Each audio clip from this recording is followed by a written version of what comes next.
il y a encore des petits qui arrivent. Bonsoir à tous, bienvenue à ces conférences mensuelles de la FAP. Je suis particulièrement heureux de vous retrouver après ma petite opération de tuyauterie cardiaque qui s'est bien passée, comme vous voyez. Je remercie entre parenthèses tous nos amis de la SAF qui m'ont envoyé leurs bons vœux. On va continuer. Alors, comme d'habitude, on va commencer par le calendrier. Alors, je vous rappelle que la prochaine fois, ce sera le 11 avril, notez-le, ce sera Suzy Collin qui nous parlera d'un sujet intéressant, l'univers, hasard ou nécessité. Chacun a sa réponse, peut-être. On verra quelle est la sienne. Sinon, quoi d'autre dans l'univers astronomique? Je vous rappelle quelque chose d'intéressant à la Cité des Sciences, le collège de la Cité des Sciences, comment raconter l'univers par Usan, donc c'est toujours intéressant.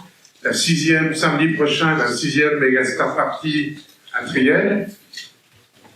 Donc on aura Francis Rocard qui va nous parler de MSL, François Porget qui va probablement nous parler du climat et de la géologie martienne, et puis il y aura une table ronde après, avec Olivier Goursac, Gilles Danilovitch, bref, vous connaissez ce rendez-vous maintenant bien connu à Triel. Le soir même, d'ailleurs, pour nos amis des Yvelines, il y a Bernard Lelard qui va nous parler des 7 nombres qui font l'univers. Donc, il vous donnera la réponse si vous venez.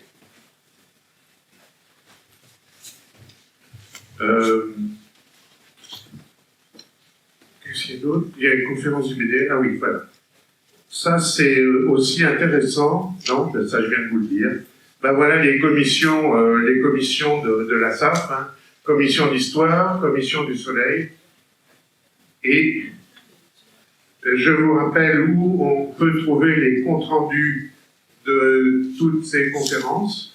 Vous avez commencé à les connaître par cœur. À propos, il y a la doc sur Planck, et puis la liste des conférences que vous devez déjà certainement avoir, c'est sur le bord de la scène. Et ce soir, on a le plaisir d'accueillir Hervé Doll, qui est maître de conférence à l'IAS. L'IAS, c'est l'Institut d'astrophysique spatiale, qui est situé à Orsay, et qui dépend d'ailleurs de la fac d'Orsay, c'est ça? Son dada, c'est la formation et l'évolution des galaxies, si je ne me suis pas trompé. Et il va nous expliquer ce soir pourquoi la nuit est noire, ou le paradoxe de Lopez. Et puis, il va y avoir des digressions sur les divers fonds diffus. Donc, je lui passe la parole. Merci. Merci pour cette introduction.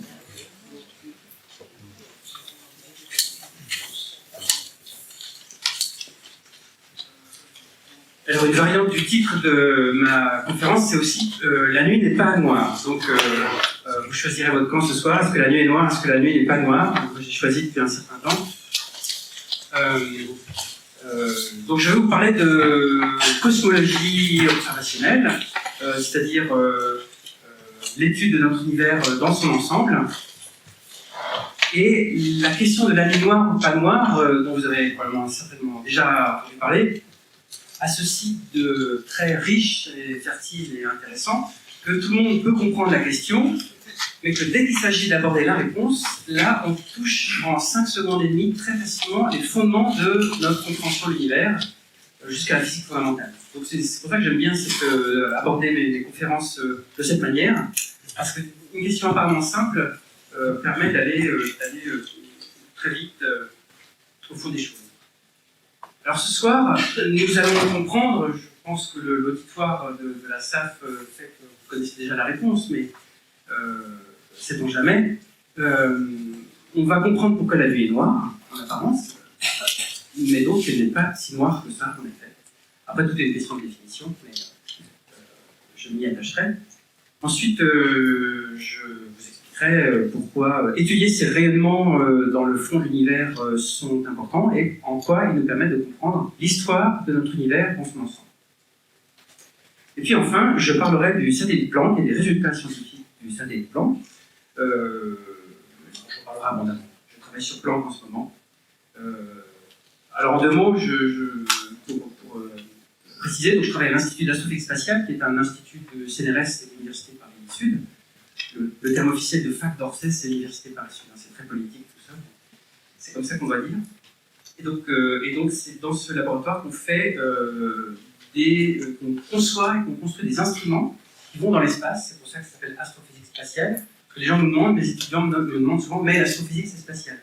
Oui, l'astrophysique c'est ce qu'il y a en dehors de la Terre. Mais on peut faire de l'astrophysique depuis le sol, avec le VLT, que sais-je, les météorites, voilà. Et on peut faire de l'astrophysique dans l'espace, en dehors de notre atmosphère, c'est l'astrophysique spatiale. Et nous on est spécialistes de ça. Voilà. Alors ce soir je vais aborder 6 points de longueur inégale. Hein. Ne vous inquiétez pas, le 6e point fera à peu près la moitié du temps. Premièrement, pourquoi la nuit est-elle noire? Semble noire et le paradoxe d'Olbers, qui a été mentionné. À quoi ressemble la nuit exactement? Je vous montrerai des observations. Je parlerai d'abord du rayonnement le plus intense qui est dans la nuit noire, entre guillemets, qui est le fond cosmologique. J'expliquerai ça. Et puis, en 4e point, je parlerai d'un rayonnement qui était probablement le plus inattendu, qui est le rayonnement des galaxies elles-mêmes, qui a été découvert il y a maintenant, c'était en 96, une quinzaine d'années, ça. Et puis je résumerai un petit peu les grandes questions de la cosmologie aujourd'hui, et puis j'aborderai la 2e partie, qui est le point 6 ici, le satellite Planck, avec des aspects techniques, parce que dans les conférences et dans les choses qu'on diffuse au grand public, c'est très bien de dire la science qu'on fait et la science qu'on va faire, mais j'aime bien aussi parler des aspects techniques et technologiques, parce que sans ces aspects-là, on ne pourrait pas faire ce qu'on fait en science. Alors moi, je ne suis pas ingénieur, je ne suis pas chercheur instrumentaliste, je suis un astrophysicien de base, si je veux dire. Ce qui me rend d'autant plus sensible à la qualité des ingénieurs et des chercheurs instrumentalistes, des prouesses qu'ils font, qui est un petit peu en dehors de ça, et donc je suis tous les jours étonné et ébahi par ce qu'ils font. Donc j'en parlerai parce que c'est important. Il faut des bons instruments pour faire de la bonne science. Alors la nuit semble noire. Alors ça, je crois que vous me l'accorderez. La nuit semble noire quand on la regarde avec nos yeux.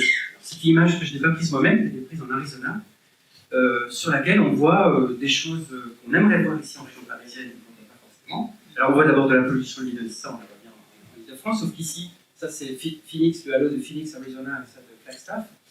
En Ile-de-France, vous connaissez la situation, elle n'est pas celle-là, mais donc, on voit ça. Bon, là je ne vais pas en parler, je ne veux pas parler d'émissions anthropiques, je parlais que d'émissions cosmologiques et astrophysiques, disons. On voit notre galaxie, qui est donc la Voie lactée. Oui. Parlez plus fort, s'il vous plaît. Ah, donc il faut que je rapproche, c'est ça? Oui. Voilà, d'accord. Plus distinctement. Ah, d'accord. Merci. Non, mais ça mérite d'être clair. Ou alors peut-être votre micro est mieux. Non, mais j'ai tendance à aller vite. Donc la nuit est noire et on y observe la Voie lactée. Donc ça, vous venez de le voir. Effectivement, je sens le retour un peu mieux là. On voit aussi éventuellement d'autres galaxies qui sont celle qui est dans l'hémisphère nord, qu'on peut voir, qui est la galaxie d'Andromède représentée dans un carré. On peut voir également des étoiles. Et entre ces étoiles, on voit du ciel noir. Donc effectivement, dans le domaine visible, le domaine spectral dans lequel nos yeux sont sensibles, la nuit semble noire. On peut représenter le sous une forme de ballon ovale, on appelle ça une projection, un peu comme la Terre en bas à droite. Hein. La Terre est une sorte de sphère. Quand on la découpe et qu'on la projette sur un plan, on appelle ça une projection de Ethoff ou Mollwein. Peu importe les termes techniques, mais on représente la sphère sur le ciel. Donc, l'image que vous avez là est la même quasiment que celle que vous avez là. Sauf que là, on présente la totalité du ciel en coordonnées galactiques. C'est-à-dire que notre Voie lactée est ici représentée horizontalement, et tout le ciel visible depuis la Terre, donc l'hémisphère nord, l'hémisphère sud, est représenté. Alors, pourquoi la nuit est-elle noire? C'est un problème qui a été étudié depuis très longtemps, dans le XVIIe, même le XVIe siècle, avec des gens qui ont apporté un peu plus que d'autres. Le terme officiel du paradoxe d'Olbers, c'est en fait le paradoxe de Cheseaux-Olbers, parce que c'est de là où on a assez bien posé le problème de... alors, quel est-il ce paradoxe d'Olbers? Si on compte la multitude d'étoiles qu'il y a dans le ciel, et qu'on fait la somme de leur énergie lumineuse, on voit bien qu'à un moment, l'univers devrait être rempli de photons et donc la nuit devrait être complètement noire. C'est un exercice que je donne à mes étudiants. C'est assez facile. Bon, j'aurai un tableau, je vais peut-être le faire, mais c'est assez facile de montrer qu'en fait le flux diverge même à l'infini. Après, on peut utiliser des raffinements pour montrer que si on a un univers rempli uniformément d'étoiles, le ciel devrait être aussi brillant que le soleil, à chaque point du ciel. Donc il y a un vrai problème. Pourquoi la nuit est-elle noire alors qu'il y a beaucoup d'étoiles qui émettent beaucoup de lumière? Beaucoup de scientifiques s'y sont frottés sans vraiment apporter quelque chose, enfin en apportant des choses mais pas de réponse claire. Même Lord Kelvin a apporté pas mal de choses, mais celui qui a vraiment débloqué la situation, c'est un poète, Edgar Allan Poe, qui pour la première fois au milieu du 19e a indiqué effectivement alors je ne sais plus quel était son argument, mais je crois que c'est que la durée de vie des étoiles n'est pas infinie. Parce que l'hypothèse qu'on fait pour le paradoxe Dolbear, c'est qu'on fait l'hypothèse que les étoiles brillent tout le temps. Donc il a dit, c'est la preuve que les étoiles ne vivent qu'un certain temps. Elles n'émettent pas de la lumière pendant la totalité de l'âge de l'univers. À l'époque, on n'avait pas encore conscience d'expansion, de finitude, etc. Mais il avait clairement mis le doigt sur le fait que rien n'était éternel. Progressivement, les scientifiques s'en sont emparés et ont abouti à une description aujourd'hui qui est celle-ci. Si vous voulez comprendre pourquoi la nuit est noire, il vous faut 3 ingrédients que j'ai notés ici. Il vous faut ces 3-là. Pas l'un, pas deux, il faut les 3. Le premier, c'est la finitude de la vitesse de la lumière. Si la lumière se propageait à la lumière infinie, on aurait un problème. Alors on ne peut pas choisir, c'est comme ça, mais il vous faut une vitesse finie C. C'est le premier ingrédient pour que la nuit soit noire. Le deuxième, il faut que les objets qui émettent de la lumière aient un âge fini. Voilà, il ne faut pas qu'ils rayonnent éternellement. Ça, c'est un petit peu plus facile à comprendre. Et puis le troisième, c'est l'expansion de l'univers. Il faut un univers en expansion. Donc vous voyez, avec une question apparemment simple que tous les enfants posent ou pas, pourquoi la nuit est noire, on arrive très vite à des concepts assez raffinés et fondamentaux de notre vision de l'univers, qui font appel, par exemple, à la relativité générale, donc au début du XXe siècle, l'expansion de l'univers qui a été découverte dans le premier quart du XXe siècle, et l'âge fini des objets, c'est toute l'astrophysique du XXe siècle. Donc, finalement, le vrai paradoxe n'a été levé que, finalement, assez récemment. En 2 mots, pourquoi il faut ces 3 ingrédients? Il faut que la vitesse de la lumière soit finie pour qu'il y ait un décalage dans le temps de tous les objets, parce que si tout rayonnait, si la lumière nous arrivait tous dessus, tous les objets à toutes les distances, ça ferait un peu trop d'énergie. Il faut que les objets ne rayonnent pas tout le temps, pour ça paraît une évidence. Et puis, l'expansion permet de diluer tout ce rayonnement, parce que c'est comme vous savez, la baignoire, on utilise souvent cette analogie. La lumière, c'est de l'eau que vous faites couler, et l'univers, c'est la baignoire.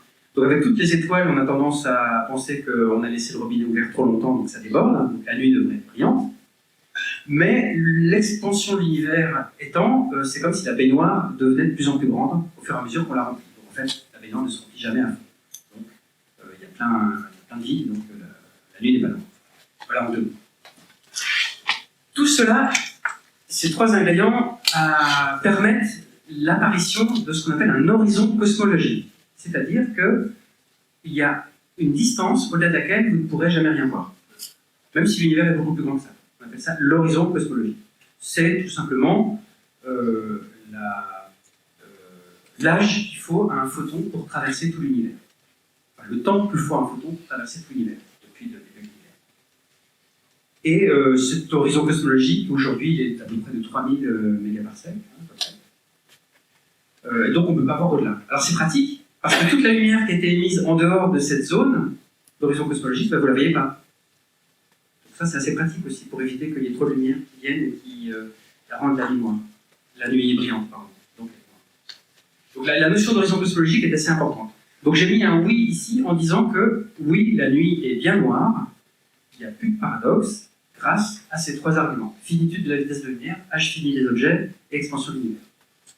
Si on y regarde d'un peu plus près, et je vais baser la suite de mon exposé sur juste ce petit point-là, si on regarde de plus près, qu'est-ce que ça veut dire nuit noire? Alors nuit, ça veut dire bon, il n'y a pas de soleil, on se met par exemple en dehors de notre atmosphère terrestre, pour ne pas être gêné par la diffusion atmosphérique. Imaginons que le soleil ne nous gêne pas. Ça veut dire donc l'émission qui nous provient de tout le ciel. Noir, ça veut dire quoi? Ça veut dire qu'il n'y a pas beaucoup de lumière. On peut même imaginer que ça veut dire qu'il n'y a pas d'énergie du tout qui nous arrive. Donc la nuit n'est pas noire parce que vous avez vu la galaxie tout à l'heure, la galaxie rayonne de la lumière.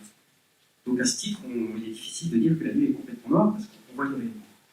Mais au-delà de ça, on peut dire, ok, c'est notre galaxie, c'est juste à côté de nous. Mettons-nous en dehors de notre galaxie, donc en dehors de la Terre, du système solaire, etc. Est-ce que là, le flux qui nous arrive du ciel, de l'univers de manière générale, est nul? La réponse est non. L'univers est quand même baigné de lumière. Donc la nuit n'est pas noire. Je vais vous prouver ça dans quelques instants, enfin, vous connaissez déjà la réponse. C'est le fond cosmologique. Mais l'univers est rempli de photons.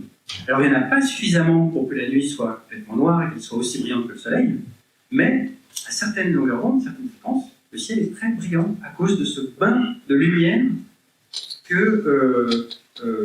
dans lequel notre univers réside.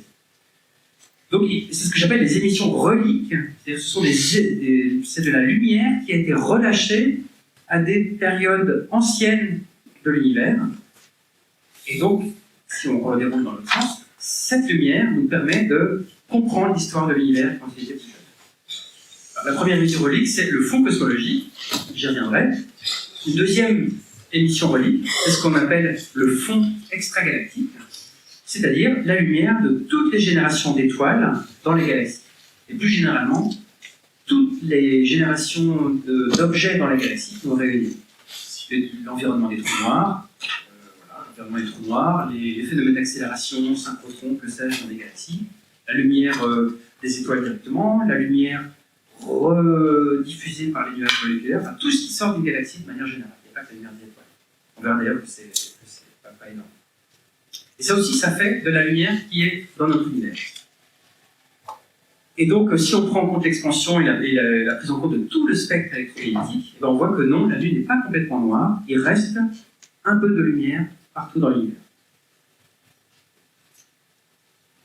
Alors, à quoi ressemble la nuit?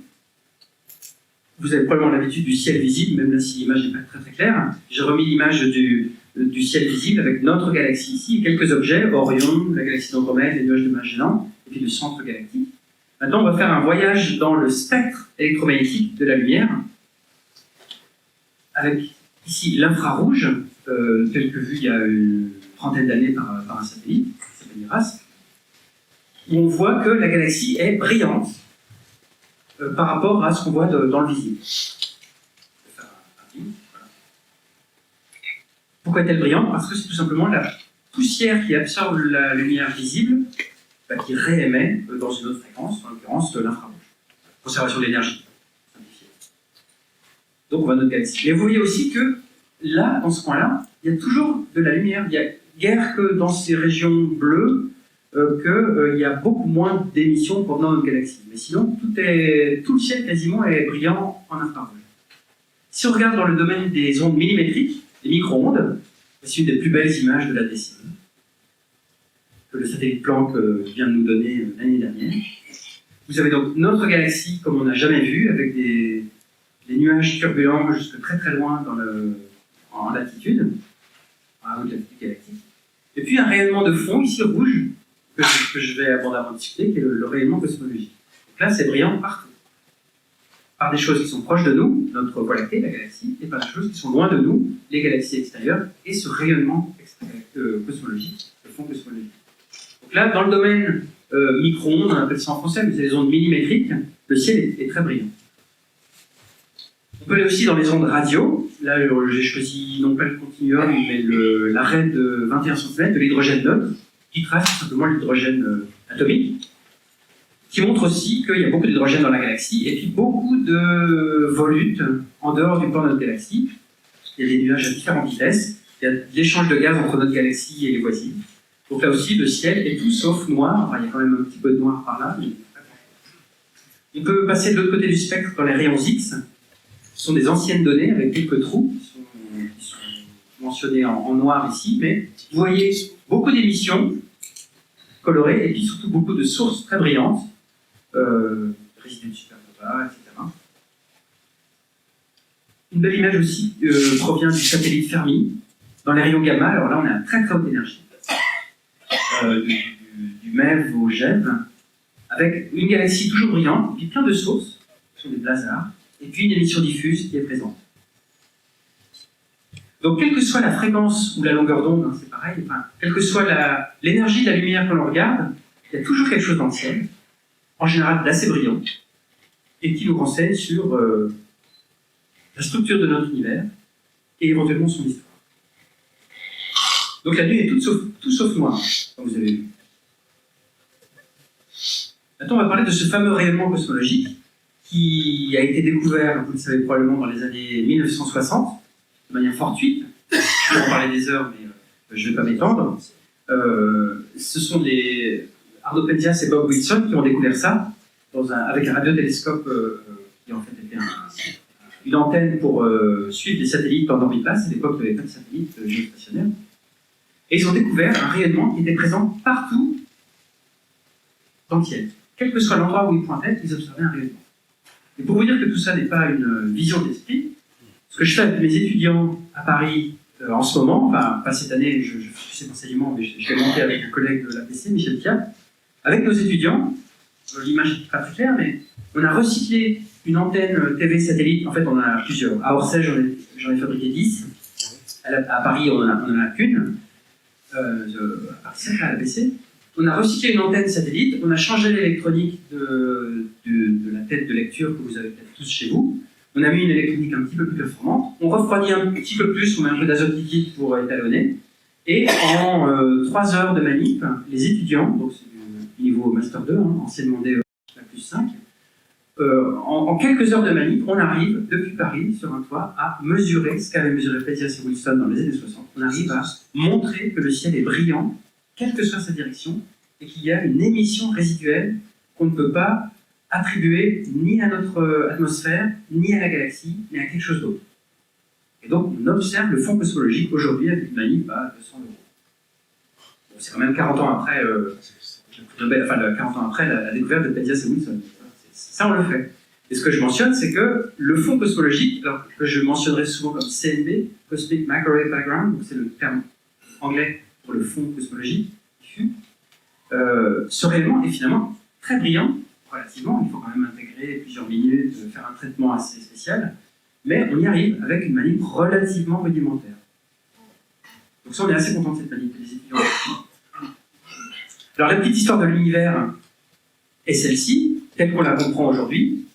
Vous avez sur cet axe le temps qui s'écoule dans l'univers, et puis sur la direction perpendiculaire, vous avez une direction d'espace, parce que c'était plus simple.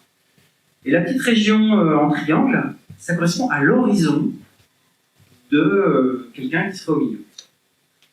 Alors au début, l'univers était très dense et très chaud, ça vous avez certainement entendu parler, c'est le modèle standard du Big Bang.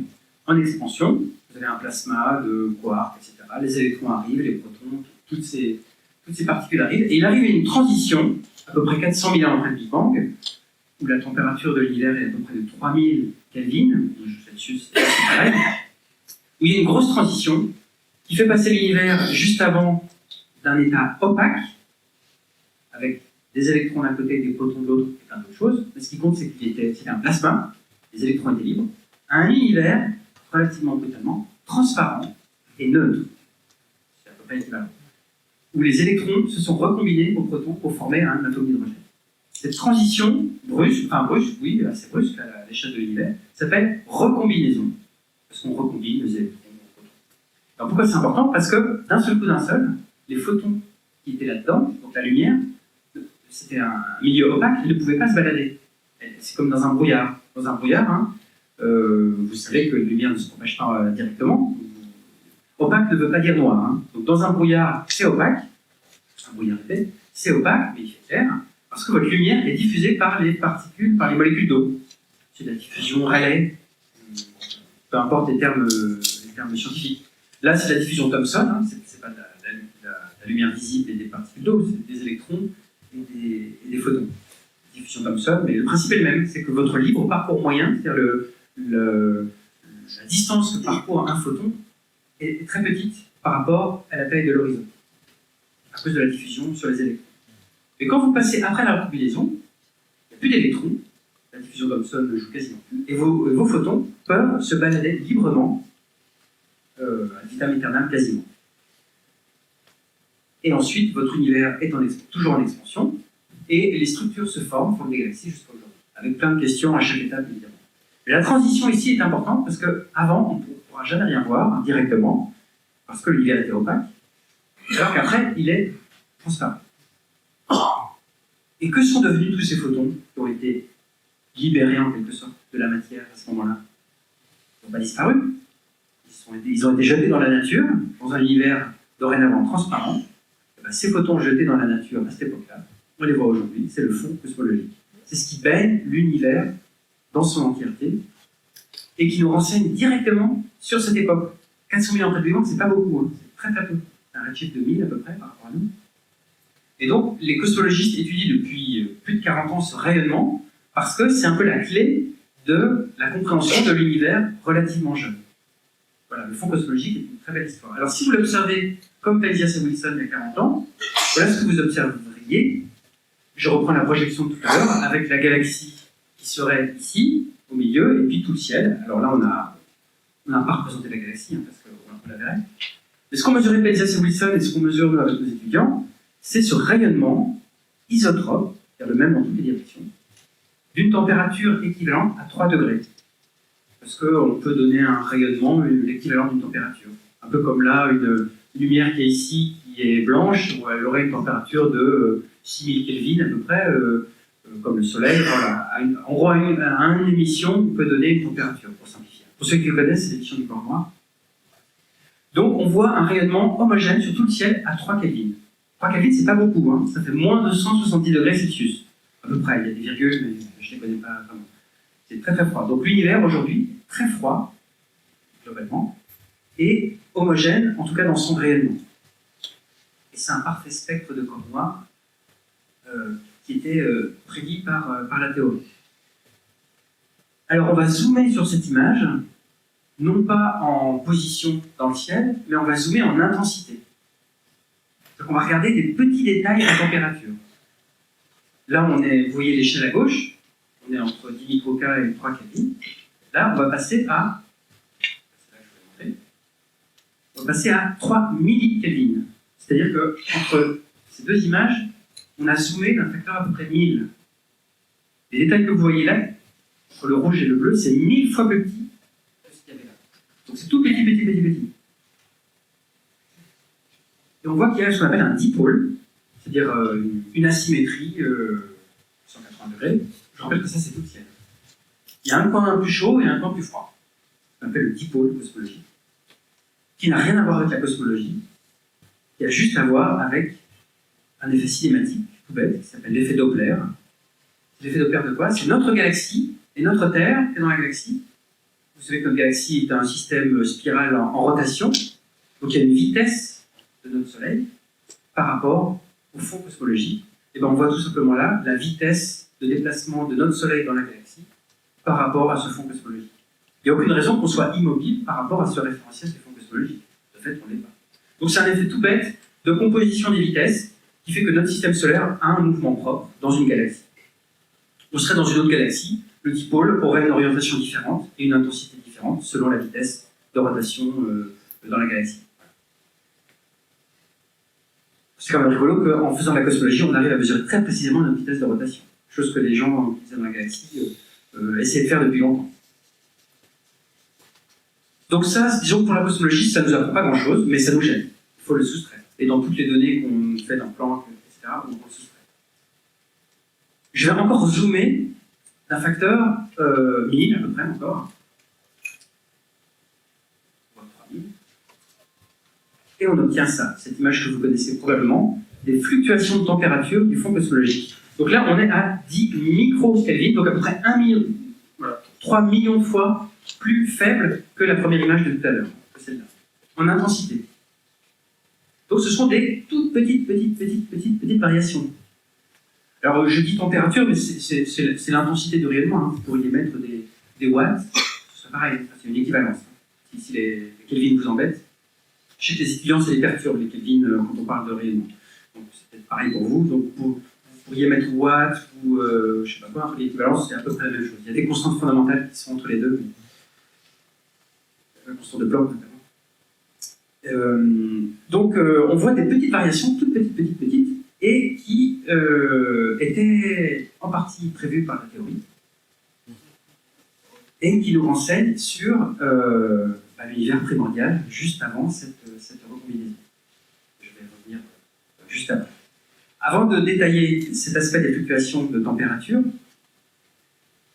j'aimerais être sûr qu'on comprenne tous de quoi il s'agit, en vous donnant une analogie. L'image que je vous ai montrée il y a un instant, donc, qui est l'ovale des petites variations de température, je peux la remettre sous forme de sphère, et c'est l'image qui est représentée ici à droite. Les fluctuations du fond cosmologique représentées comme la moitié d'un ciel. À gauche, j'ai représenté un objet que vous connaissez probablement un peu mieux que le fond cosmologique, qu'on voit tous les jours, qui est le Soleil. Pris par un astronome amateur, d'Orsay, Fabrice Noël, qui m'a gentiment donné cette image que j'ai un petit peu retraitée pour que ça ait une apparence à peu près équivalente. Donc vous voyez les filaments du Soleil, les protubérances, etc. Pourquoi j'ai montré ces deux images qui n'ont absolument rien à voir l'une avec l'autre? Le Soleil est une étoile toute proche de nous, à 8 minutes-lumière. Le fond cosmologique est la lumière de l'univers tout entier à 13,7 milliards d'années de nous. Et bien en fait, c'est exactement la même physique. C'est pour ça que j'aime bien montrer ça. Parce que toutes les équations qui régissent le rayonnement du Soleil et du fond cosmologique sont les mêmes. On appelle ça une surface de dernière diffusion. Sauf que dans le cas du Soleil, on est à l'extérieur de la surface de dernière diffusion. Et dans le cas du CMB, du fond cosmologique, on est dans l'univers lui-même. On est dans la cavité. Mais le principe est le même. C'est quoi le principe? Le Soleil, c'est un plasma, un corps très chaud, très opaque. Enfin, opaque, disons, ça suffit. Parce que, étant très chaud, les électrons sont libres, en partie en tout cas, et donc la lumière ne peut pas se propager directement, parce que la lumière diffuse sur les électrons. J'ai peut-être oublié de le préciser tout à l'heure, si vous ne saviez pas, dès qu'un photon voit un électron, il se passe quelque chose, il va par la ligne droite, il interagit. C'est la diffusion Thomson. Donc votre photon, il arrive en ligne droite, il voit un électron, il est dévié, pour faire simple. Et donc, la lumière qui provient du centre du Soleil ne suit pas un parcours en ligne droite. Vous savez probablement que la lumière émise au centre du Soleil met à peu près 1 million d'années à sortir jusqu'à la surface. Pourquoi tant de temps? Parce que c'est tellement dense, tellement opaque, que la lumière est constamment diffusée, réémise, diffusée, etc. Et il faut beaucoup de temps avant d'accéder à la surface. C'est exactement comme l'univers avant les fameux 3000 Kelvin, avant la recombinaison, avant les 400 milliards de planétes. Tout pareil. Bon, la composition n'est pas exactement la même, la densité n'est pas exactement la même, bon, il y a des petites variations, mais le principe est exactement le même. Vous arrivez à la surface du Soleil, qu'est-ce qui se passe? La température chute, hein, parce que voilà, il se passe plein de choses, et à un moment, selon la longueur d'onde, la lumière peut se libérer parce que les électrons, il y en a un petit peu moins, enfin il y a des phénomènes un petit peu différents. Le principe est là, et vous voyez la lumière qui vous parvient que de la photosphère, ça s'appelle, c'est-à-dire de la surface du Soleil. On ne voit pas l'intérieur. C'est que la sismologie qui peut la sismologie stellaire, l'héliosismologie qui peut nous permettre de voir ce qu'il y a dans le Soleil. Vous avez peut-être eu des conférences sur l'héliosismologie ou l'astérosismologie, je ne sais pas. Il y a des gens qui sont venus vous en parler, oui. Alors qu'est-ce qu'ils font? On en a aussi à Orsay, mais il y en a à Meudon. Qu'est-ce qu'ils font? Ils utilisent les vibrations physiques du Soleil, hein, parce qu'un plasma, c'est pas quelque chose de statique. Un plasma, c'est quelque chose qui oscille, enfin qui bouge, c'est un peu comme un nuage, ça bouge.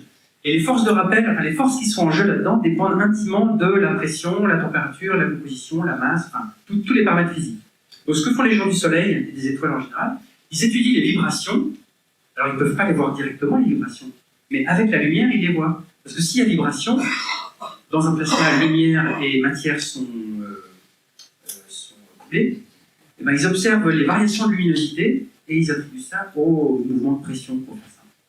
Et ils font ce qu'on appelle des spectres de puissance. Alors je ne vais pas dans les détails, je l'ai mis en petit à dessin, mais ils étudient comment l'énergie qui provient de l'étoile se répartit selon la taille angulaire.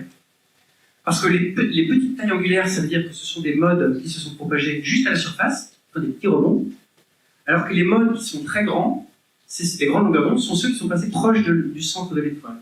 C'est un peu comme une cloche, hein. La cloche, petite cloche son aiguë, grosse cloche son grave. Bah, comme l'étoile, c'est une sorte d'énorme cloche, en fait, vous avez plusieurs fréquences, c'est un peu comme un instrument de musique. Donc ils étudient la vibration de l'étoile et permettent de comprendre son intérieur. Nous, ce qu'on fait en cosmologie, c'est exactement pareil. On étudie les vibrations du plasma en étudiant la répartition, alors non pas temporelle, mais spatiale, des petits grumeaux.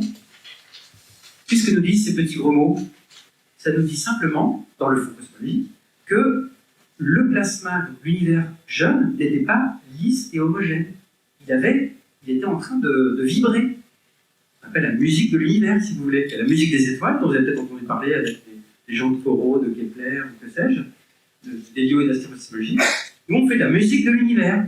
Voilà, on étudie le violon cosmique, enfin, je ne sais pas comment on pourrait l'appeler, de l'univers lui-même, au moment où il y a eu la recombinaison. Donc l'univers vibrait lui-même, et on étudie cette répartition en vibrations. J'espère que c'est clair, hein, que vous avez à peu près compris l'idée. Alors, dans le détail, enfin, je ne vais jamais entrer dans le détail parce que ce n'est pas un cours, mais voilà une idée de ce qu'on fait vraiment. Juste une idée. On prend notre ciel, tel que mesuré, et on le décompose, ce qu'on appelle en harmonique sphérique, pour ceux qui connaissent, ou alors en mode de Fourier, pour ceux qui connaissent.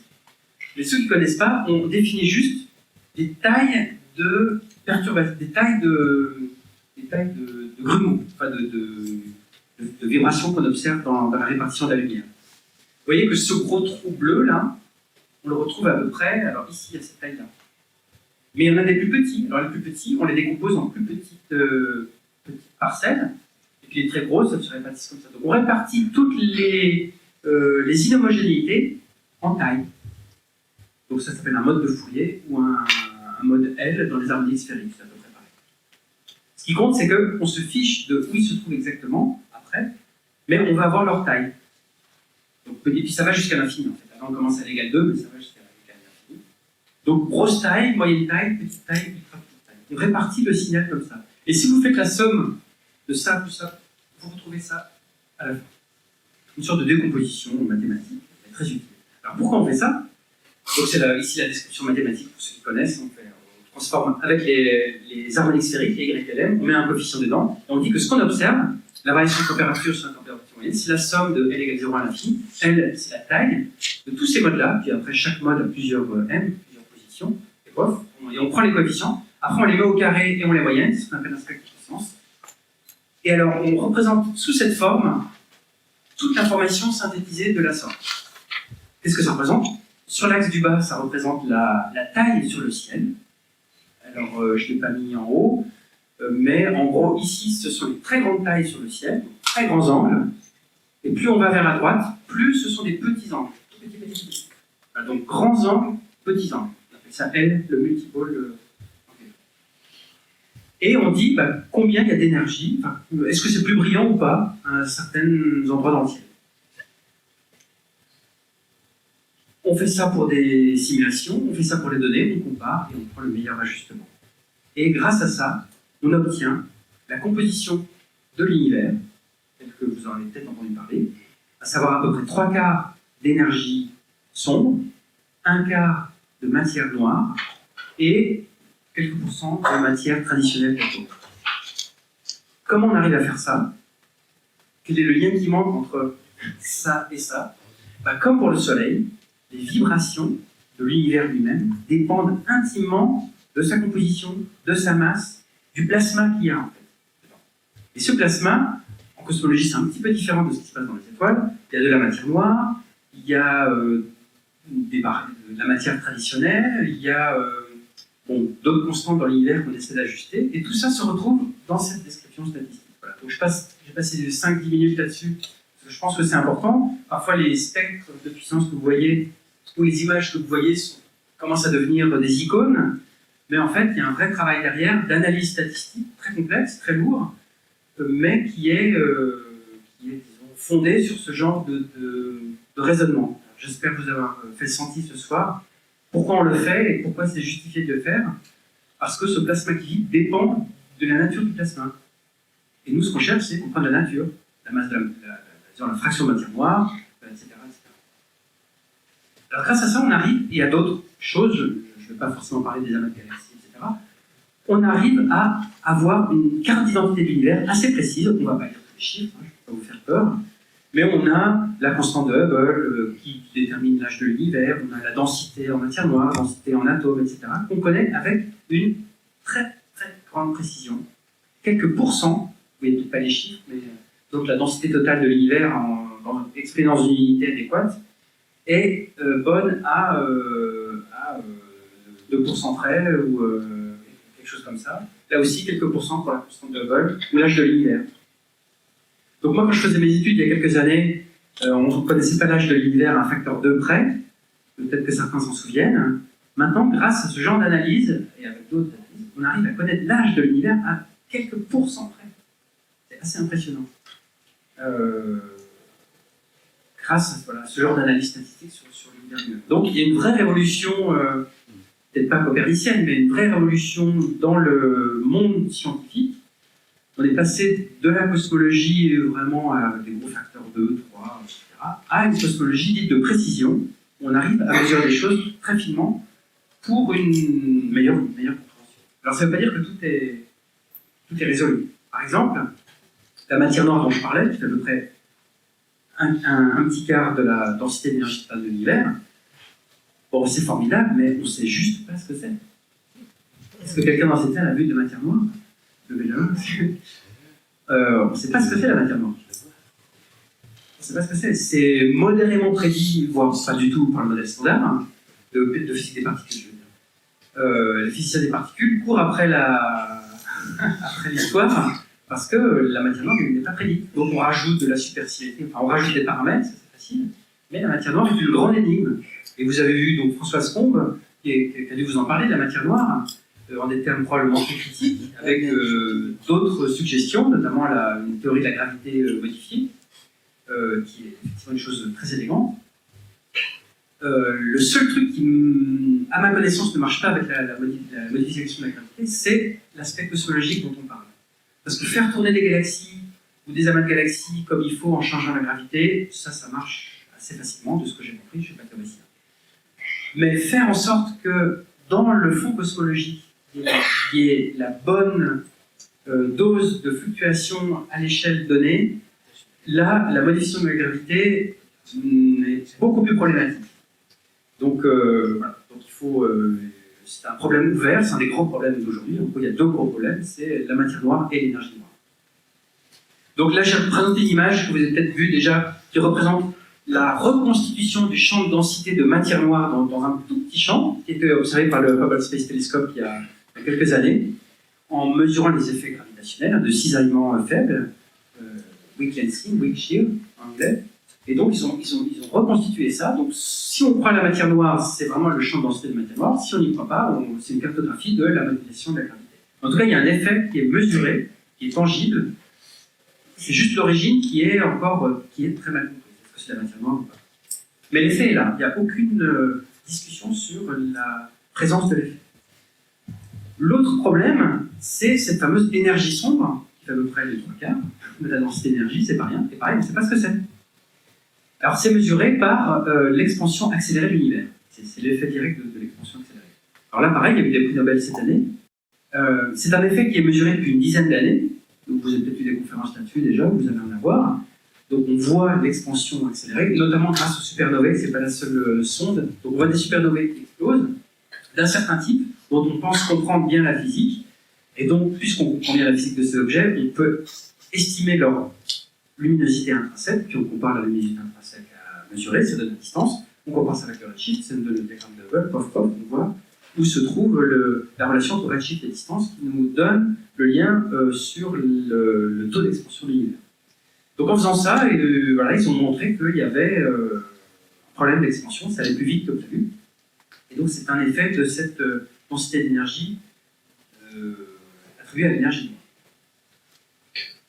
Donc d'un côté, on connaît drôlement mieux notre univers, hein, des mesures très fines, statistiques très propres, etc. Et de l'autre côté, ce qu'on trouve, c'est qu'on ne comprend rien. L'énergie noire, matière noire, moi je ne sais pas ce que c'est, je ne suis pas le seul. Donc voilà, donc on a un petit problème. Alors, pour revenir aux observations,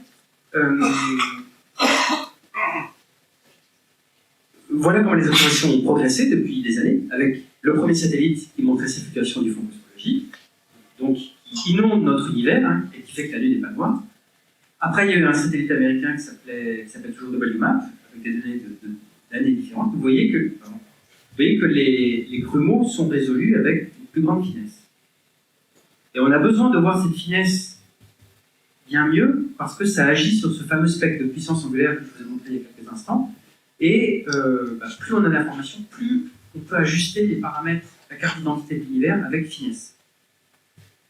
Mais les grands résultats qu'on attend, c'est avec Planck, dont je vais parler dans quelques instants, le satellite que l'Agence spatiale européenne a envoyé, et qui a très bien marché, et qui nous donne une carte de la totalité du ciel, et dont les résultats sur la cosmologie seront publiés en janvier 2013. Donc il faudra un petit peu de patience encore. Mais vous voyez d'ores et déjà que les petites fluctuations du fond cosmologique qu'on a laissé filtrer ici sont bien meilleure qualité que ce qu'il y avait dans W9. Vous voyez que c'est beaucoup plus fin, bien mieux, moins bruité. Vous avez une idée aussi, la première observation de Planck qu'on a faite, donc juste un scan, c'est juste un seul détecteur, juste un seul passage, on était 50 fois plus sensible que W9. En fait, la sensibilité de Planck correspondrait à 1000 ans d'observation de W9. Donc il y a un gain appréciable. D'un autre côté, si les Européens ont investi 1 milliard d'euros là-dedans, c'est pas pour faire 3 fois mieux. En fait, 1000 fois mieux, c'est comme ça que la science avance. Et la prochaine génération fera encore 1000 fois mieux. Ce sera probablement du sol ou de l'espace. C'est en train de se décider. Mais on ne fait pas des manips pour rien. Donc c'est normal. Et il y a eu aussi 10 ans de décalage. WMAP, ça a été lancé en 2001. Nous, on a été lancé en 2009. Donc ça laisse quasiment 10 ans d'innovation technologique, je reviendrai. Donc c'est pas magique. Là, on est les meilleurs, on est content, on fait les fanfarons, mais c'est juste parce qu'on arrive au bon moment. Voilà, il y a 10 ans, c'était les Américains qui étaient en avance. Alors, toutes ces données arrivent, du satellite Planck arrivent à Orsay tous les jours. Orsay, parce que c'est nous le maître d'œuvre de l'instrument, l'un des 2 instruments du satellite. Et donc, voici l'image de l'Institut d'astronomie spatiale, la salle où on reçoit les données en direct. Donc, tous les jours, on surveille l'instrument Planck et on doit regarder si tout marche bien. Je reviendrai dans un instant. Donc voilà, c'était pour le fond cosmologique, et puis Planck étudie le fond cosmologique avec une précision inégalée, mais je ne peux pas parler des résultats qui ne sont pas encore connus. Je vais brièvement mentionner l'autre rayonnement qui existe, enfin, l'autre famille de rayonnement. Là, on parlait du rayonnement cosmologique qui était les débuts de l'univers, 13 de 7 milliards d'années.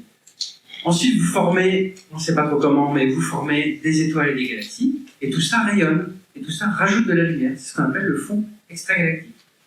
Alors, si vous voyez une image comme ça, des images les plus profondes du ciel avec le Space Telescope, en gros, vous voyez autant de galaxies, là l'image n'est pas très bonne, mais les données sont bien meilleures, vous voyez autant de galaxies qu'il y a... plus vous observez longtemps et profondément, plus vous observez de galaxies. Donc, il y en a vraiment beaucoup, beaucoup, beaucoup. Et si vous accumulez toute la lumière de ces galaxies, ça fait pas mal. Alors c'est je crois le deuxième et le seul graphe un petit peu compliqué que je vais vous montrer de la soirée, l'autre étant celui des spectres de puissance. C'est un travail que j'ai fait qui montre l'intensité de la nuit noire en fonction de la longueur d'onde. Alors, sur l'axe en bas des X, j'ai mis la fréquence d'observation, ou si vous préférez parler en longueur d'onde, c'est mis en haut, en microns. Donc en gros, pour simplifier, le rayonnement visible est ici en bleu, hein, le rayonnement habituel, les yeux sont sensibles. Là, ce sont les grandes énergies, donc ultraviolet, rayons X, rayons gamma. Et de l'autre côté du rayonnement visible, il y a l'infrarouge, les micro-ondes et les ondes radio. Vous avez à peu près tout le spectre, vous avez plus de 20 ordres de grandeur du spectre.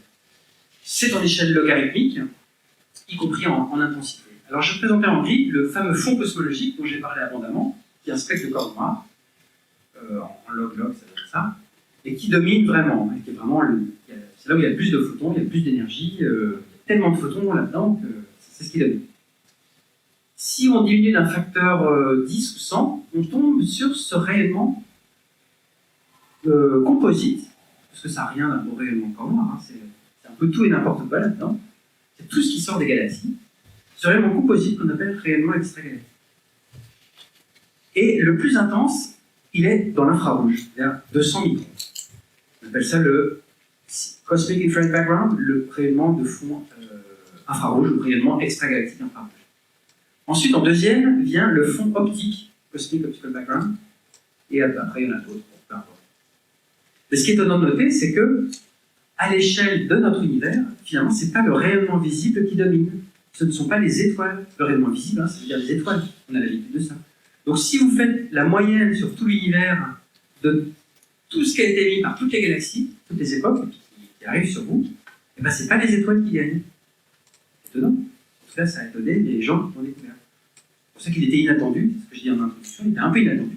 Ce n'est pas le rayonnement des étoiles qui domine, c'est le rayonnement en infrarouge très lointain. Et c'est quoi ce rayonnement en infrarouge très lointain? J'étais modérément honnête en disant que ce n'est pas les étoiles, parce que c'est quand même le rayonnement des étoiles, mais ce n'est pas le rayonnement direct des étoiles.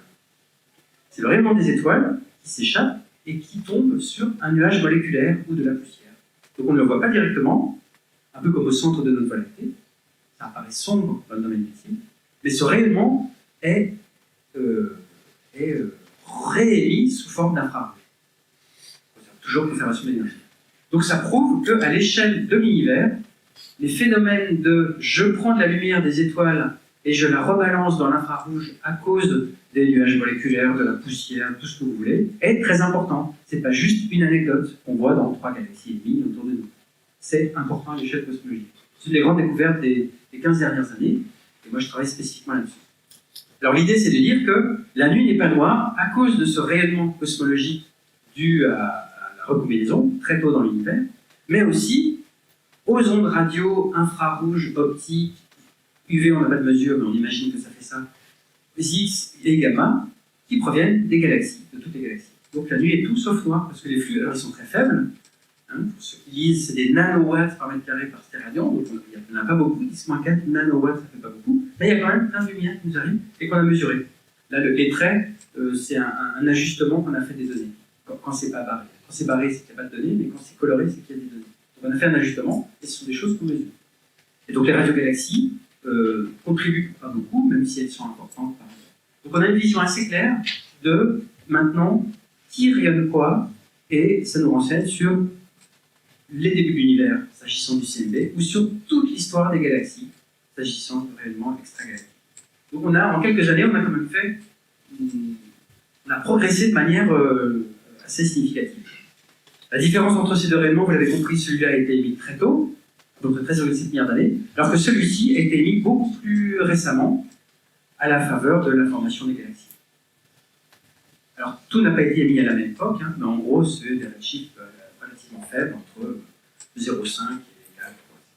C'est très, très récent. Je vais résumer les grandes questions que j'ai déjà un petit peu abordées en cosmologie.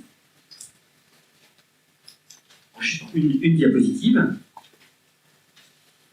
Premièrement, le scénario standard du Big Bang est encore ce qui marche le mieux, avec tout d'abord un univers primordial dense et chaud, qui prévoit un fond cosmologique qu'on observe. On a un univers en expansion, bon, qui est accéléré, on ne sait pas trop pourquoi, mais on l'observe. Il y a la présence de ce fameux rayonnement cosmologique. Il y a aussi d'autres choses dont je n'ai pas parlé, mais il y a beaucoup d'informations d'observables qui nous disent que ça marche plutôt bien, ce scénario standard du Big Bang, malgré les difficultés, notamment les aspects d'inflation et d'expansion accélérée qui sont vraiment problématiques. Concernant le fond cosmologique, en haut à droite, il est isotrope, je vous l'ai indiqué, il est froid, il y a de toutes petites fluctuations, de l'ordre de 10.5 relatif, qui nous racontent à peu près tout sur l'histoire de l'univers jeune. Je pourrais en parler encore des heures, il y a de la polarisation, il y a plein de choses, il fallait que je fasse un choix ce soir. Donc je m'arrêterai là pour le CMB. Et puis il y a ce fond extragalactique que j'ai juste esquissé ces dernières minutes, qui est beaucoup moins intense et qui nous résume l'histoire des galaxies. Ça ne dit pas tout sur les galaxies, ça nous donne le résumé intégré de l'histoire. Donc c'est formidable comme information, mais ça ne suffit pas. C'est ce à quoi on travaille ces jours-ci. Alors Planck dans tout ça. Eh bien, Planck nous aide beaucoup, j'ai déjà mentionné quelques résultats. Je me dois de montrer la diapo officielle et politique de tout résultat de Planck. Voilà, on doit montrer ça. Qui est que Planck est une formidable collaboration. Plus de 500 chercheurs de par le monde, alors surtout français d'abord, italiens ensuite, et puis européens et américains. Et là, la France est clairement très très bonne position. Ça a mis à peu près une vingtaine d'années de gestation, enfin, entre les idées scientifiques originales et le lancement et les données. Et surtout, d'un point de vue, disons, pratique de la recherche, c'était une grande révolution pour nous, parce qu'il y avait une fusion entre la communauté de la physique des particules et la communauté des astrophysiciens. Ce sont deux communautés qui ne fonctionnent mais alors pas du tout de la même manière. Donc il y a eu une révolution sociologique et de la pratique de notre manière de travailler en fusionnant les deux modes de fonctionnement différents. Donc tout n'a pas été rose tout le temps, tout n'est toujours pas rose tout le temps, c'est même parfois tendu, mais bon, les résultats sont là, ça marche, on est content, on a des résultats exceptionnels et on est content d'avoir vécu ça. Alors Planck, c'est quoi? C'est un assez petit satellite. Vous voyez la taille de monsieur là-bas au moment de l'intégration à Kourou. Là, cette image vue d'en haut, alors vous avez quoi? Vous avez un télescope d'à peu près 1,80 m, un primaire, un secondaire qui est là-bas, et puis le petit truc doré là qu'on voit ici en image et puis ici par le haut, avec des petits cordets, qui est le cœur du satellite. Ce sont les caméras, si vous voulez, c'est le détecteur. Et qui est le résidu, enfin l'aboutissement d'une histoire technologique assez extraordinaire. Alors il y a quelques chiffres rigolos, bon, ça fait 4 mètres de haut, etc. Il y a eu 11 400 documents, 50 000 composants électroniques, enfin, le truc habituel pour les manipes spatiales. La clé quand même, c'est qu'on sépare ce qui est satellite de base et ce qui est partie scientifique. Donc tout ce qui est batterie, télécommunications, panneaux solaires, électronique, chaude, etc. On la met en bas. Vous avez ces plateaux qui permettent d'évacuer l'énergie pour avoir un télescope assez froid et surtout un détecteur très froid. Parce que Planck est le seul satellite qui fonctionne à 0,1 Kelvin. 0,1 Kelvin, 100 millikelvin ou moins 273, pas beaucoup, degrés Celsius. Aucun satellite n'a jamais fonctionné à cette température. Avant Planck. C'est une prouesse technologique française, c'est les gens de Grenoble qui ont inventé ça, avec le CNRS, etc. Mais c'est les Grenoblois qui ont inventé ça, et avec notamment les gens d'Orsay qui ont tout mis ensemble. Un projet spatial, c'est une formidable aventure, mais c'est très long. Voici les premiers dessins de Jean-Michel Lamarre, qui est le scientifique instrumental de Planck, qui dans les années 93 a fait les premiers dessins du satellite, alors qu'il ne ressemble pas aujourd'hui au satellite tel qu'on le connaît, parce qu'à l'époque c'était un design pour une petite mission du CNES, pas une mission ESA, mais en tout cas, le cryostat est quasiment celui qui est réel aujourd'hui. Un autre dessin, c'est le système du télescope. Son dessin en 93, avec le système de miroir L1 et L2 hors axe, la disposition des bolomètres. Là, vous ne voyez peut-être pas, mais le dessin officiel du projet est, à peu de choses près, égal à celui-là. Donc, entre 93 et 2009, 2009 c'est le lancement, il s'est passé du temps. Et mais on est content que ça soit bien passé, parce que donc, en 2009, tout a été lancé de manière nominale, comme on dit, dans le spatial, c'est-à-dire tout comme il faut, selon les spécifications. Il y a Herschel qui a été lancé, je pense que vous avez des conférences sur les résultats d'Herschel. Donc Planck et Herschel ont été lancés en même temps, depuis Kourou. Et pour vous dire avec quelle précision Ariane Espace a travaillé, on avait demandé 10 km par seconde d'injection, et on a eu 9,97 km par seconde. Donc ça nous a permis de sauver un petit peu de carburant pour c'est toujours utile de pouvoir. Alors Planck est très très froid. J'ai bien montré ce graphe qu'a fait François Pajot, qui montre entre le moment du lancement, vous avez une échelle de température ici, entre le moment du lancement et puis le moment où c'était en froid, 3 juillet 2009. Vous avez 0 Kelvin. C'est pas souvent qu'en astrophysique, on montre des échelles d'instruments qui vont entre 0 Kelvin et 300 Kelvin. C'est pour ça que j'aime bien le montrer.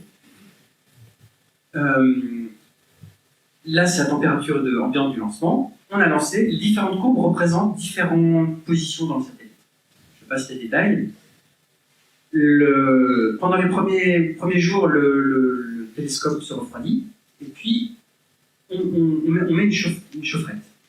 En fait, on réchauffe le télescope. C'est quand même à 175 Kelvin pendant à peu près 2 semaines pour que tous les impuretés éventuelles dues à l'atmosphère terrestre soient évacuées. Parce que le Planck n'était pas sous vide au moment dans la coiffe d'Ariane. Ils mettent une atmosphère d'azote contrôlée et tout, mais c'est pas sous vide. Donc, quand vous balancez un télescope dans l'espace, il y a encore beaucoup d'air, beaucoup de choses qui contaminent l'environnement proche du satellite. Donc il faut chauffer pour que tout ça parte, puisque c'est dans le vide, donc ça part tout de suite. Le problème, c'est que si vous ne chauffez pas et que vous êtes trop froid, toutes ces particules restent collées à vos optiques, votre télescope, tout. Donc c'est très mauvais. Donc tous les télescopes, en général, ont une phase de chauffage, de dégazage, on appelle ça, pour permettre à toutes les impuretés d'être évacuées. Après, on coupe le chauffage, et là, la température chute. Et à cette date-là, on a activé le premier refroidissement à 20 Kelvin. Il y a plusieurs étages de refroidissement. Il y a un refroidissement passif, mais l'étage à 20 Kelvin permet de descendre. Alors le jaune, il n'y a plus des jambes. Enfin, en gros, le jaune, c'est ce qu'il y a le détecteur. Ces trois-là, ça va être... oui, on se sur les différents étages. Vous refroidissez, vous êtes déjà à 50 Kelvin, vous êtes content. Et puis, à un moment, ça se nivelle vers 20 et quelques Kelvin. C'est normal, c'est l'étage à 20 K, donc ça ne peut pas être vraiment beaucoup en dessous, même si on était plus performant que prévu. Et puis, à un moment, vous allumez l'artillerie lourde, même si elle est toute petite. Vous allumez le 4K et le 0,1K. Ce sont deux systèmes de réfrigération quasiment uniques au monde. S'agissant du 0,1K, le 4K est plus traditionnel. Donc le 20K, ce sont les Américains qui l'ont fabriqué, le 4K, les Britanniques, et le 0,1K, les Français. Vous mettez tout ça en marche, et en quelques jours, vous arrivez à la température unique jamais atteinte dans l'espace de 0,1 Kelvin. Et on a eu juste un couac au mois d'août d'après, et après, 0 couac. Tout a parfaitement fonctionné depuis 2 ans. Prouesse vraiment incroyable. Alors pourquoi on a besoin de regarder aussi froid? C'est parce que le fond cosmologique, vous l'avez vu, a une température équivalente de 3 Kelvin. Donc, si on veut que les détecteurs ne soient pas éblouis par leur propre température, il faut le refroidir très très bas. C'est la première raison. La deuxième, c'est que les détecteurs qu'on a mis dedans, qui s'appellent des bolomètres, la génération qu'on a envoyée dans Planck était la plus sensible à cette température-là. Un peu plus chaud, ils étaient moins sensibles, et un peu plus bas, c'était difficile à faire. Donc, on a pris les détecteurs qui fonctionnaient au mieux, c'est là où ils étaient le plus sensibles. Donc, à la fois en termes d'émission et à la fois en termes de sensibilité, c'était la meilleure température.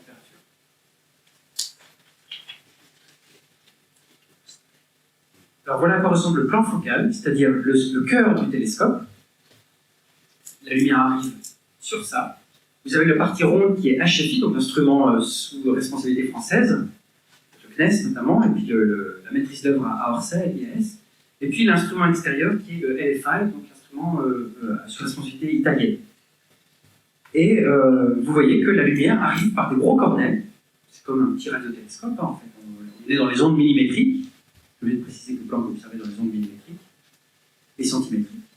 Et donc vous avez des filtres, et puis tout un tas de systèmes qui refroidissent et qui arrivent jusqu'au bolomètre. Donc en fait, Planck n'est pas très impressionnant en termes de pixels. Hein. Dans vos appareils photo, il y a des millions de pixels. Nous, on n'a que 52 pixels. Mais ce n'est pas le nombre de pixels qui compte, c'est leur sensibilité et l'adéquation entre le pixel et le télescope. C'est ça la clé. Alors voilà l'architecture thermique quand même si je ne suis pas expert. Vous avez une coupe de l'instrument HFI, vous reconnaissez les petits cornets par lesquels la lumière arrive, et puis le tronc, une sorte de gros cylindre. Et puis vous avez le 4K, le 1.6K et le 0.1K qui est vraiment tout au fond, c'est un système de poupée russe. La poupée russe, le centre étant le plus froid, et puis l'extérieur le plus chaud. Et puis donc les détecteurs sont là-dedans. Là on a une image de comment sont répartis les détecteurs, Alors vous allez voir le faisceau, voilà. Il fait ce faisceau-là pendant 1 heure, et après il se décale. On voit le deuxième, et il se redécale, etc. Et il lui faut 6 mois pour observer la totalité du ciel. Parce qu'on intègre très très longtemps un rond, un cercle. Donc là, vous avez 6 mois résumés en quelques minutes. Voilà. La vitesse de rotation du satellite est la bonne, mais la couverture, elle est accélérée. Et donc, vous avez tout le ciel Planck en 6 mois, et l'image qu'on avait relâchée l'année dernière. L'image visible, et Planck. Et en bas, à droite, vous avez l'image de 15 jours de données dans cette représentation galactique.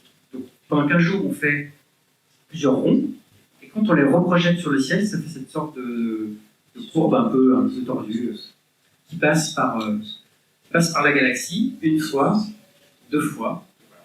Dans chaque ciel donné, on aura 2 fois la galaxie. L'année dernière, en janvier 2011, on a relâché nos premiers résultats avec les toutes premières cartes de Planck. Voilà le ciel tel que vu par le satellite Planck, à plusieurs fréquences, du domaine centimétrique au domaine submillimétrique, avec des histoires de bruit. Enfin, je ne vais pas m'écrire. Je voudrais juste insister sur un point qui est le traitement des données. C'est quand même assez difficile. Vous voici une série, les données qui nous arrivent vraiment et qu'on regarde, donc le soir, quand on les reçoit. Vous avez ici le temps, vous avez à peu près 2 tours, ça fait à peu près 2 minutes, 120 secondes, c'est là. Donc vous avez le temps ici, et les courbes que vous voyez, c'est juste les volts qui nous arrivent des bolomètres. Les volts en fonction du temps. C'est juste ce que reçoit le bolomètre. Et vous avez à différentes fréquences. Il y a 3 choses à voir sur ces courbes. D'abord, en gros, sur les 3 premières, vous voyez une sorte d'ondulation. Alors qu'en bas, vous ne voyez pas d'ondulation, vous voyez des pics. Des gros pics. Et la troisième chose à voir, c'est qu'il y a une forêt de toutes petites raies qui est partout. Alors, c'est quoi ces 3 choses? La première, cette ondulation, c'est ce qui s'appelle le dipôle cosmologique, que j'ai montré au tout début. C'est le truc qui est à 3 millikelvin, qui est dû à notre mouvement de la Terre et de la galaxie par rapport au fond cosmologique. Donc, c'est un effet cinématique. Il faut savoir que c'est la première fois au monde où on le voit comme ça en direct. Et sur WMAP, ils ne le voyaient pas. Ils étaient obligés d'intégrer des jours et des jours de données pour le voir. Nous, en 5 millisecondes d'intégration, parce que chaque point du ciel est observé 5 millisecondes, on le voit directement. Donc ça illustre la sensibilité extrême du ciel. Le deuxième truc, c'est les gros pics. Là, il y en a 3. En fait, on a gros pics et petits pics. C'est la galaxie qui nous passe devant. Si je remets l'image d'avant. C'est quand on fait un grand cercle, de temps en temps, on passe sur un point brillant de notre galaxie et de temps en temps sur un point non brillant. Ça, c'est le point brillant. Ça, c'est le point non brillant. Brillant, non brillant, brillant. Voilà. C'est notre galaxie, notre propre Voie lactée qu'on voit. Et vous voyez que notre galaxie, elle est brillante à cette fréquence-là et progressivement, elle est de moins en moins brillante. Ça nous dit simplement la forme du spectre de notre galaxie. Que notre galaxie est plus brillante dans le domaine submillimétrique que dans le domaine centimétrique. Ou plus faible à 100 gigahertz, si vous êtes habitué en gigahertz, j'imagine que non. Et alors, ce qui nous gêne vraiment, ce sont les petits traits partout. Là. Ça nous gêne. Parce que ce n'est pas des sources sur le ciel, ce sont des rayons cosmiques qui viennent frapper le détecteur et qui déposent de l'énergie, et qu'on ne veut pas voir, mais qu'on voit quand même. Il y en a en moyenne 2 par seconde, 120 par minute. Et c'était un gros problème, parce qu'on s'attendait à 10 fois moins. Les modèles étaient prévus pour ça, et on a eu 10 fois plus. Il a fallu ruser, et je vais montrer ça. Il a fallu ruser. Alors voilà un graphe un peu plus simplifié qui est tiré du papier qu'on a publié l'année dernière. Voici juste 3 détecteurs, un dans le domaine centimétrique, un dans le domaine submillimétrique et un qui ne voit pas le ciel, parce qu'on a mis des détecteurs qui ne voient pas le ciel pour pouvoir justement voir les effets instrumentaux, voir si la température varie, voir s'il y a des choses qui évoluent avec le temps, qui ne sont pas dues au ciel. Parce que je vous rappelle que c'est essentiellement la première fois qu'on observe le ciel à cette fréquence-là, sur la totalité du ciel. Il ne s'agit pas d'attribuer un effet instrumental, une découverte sur le ciel. Donc on met ce qu'on appelle des bolomètres aveugles, qui eux traduisent l'environnement du détecteur, de l'instrument. Donc vous voyez que le bolomètre, en gros, il voit, alors pas tous les mêmes, parce que ça dépend où il est placé, il y a quelques aspects, mais parfois il y a des trucs coïncidents, et donc le bolomètre ne voyant pas le ciel, il voit tous ces rayons cosmiques. Donc le dipôle avec la galaxie, là la galaxie, et les cosmiques. Et après un traitement compliqué, voilà ce qu'on a dit. Avant, après. Avant, qu'est-ce qu'on voit?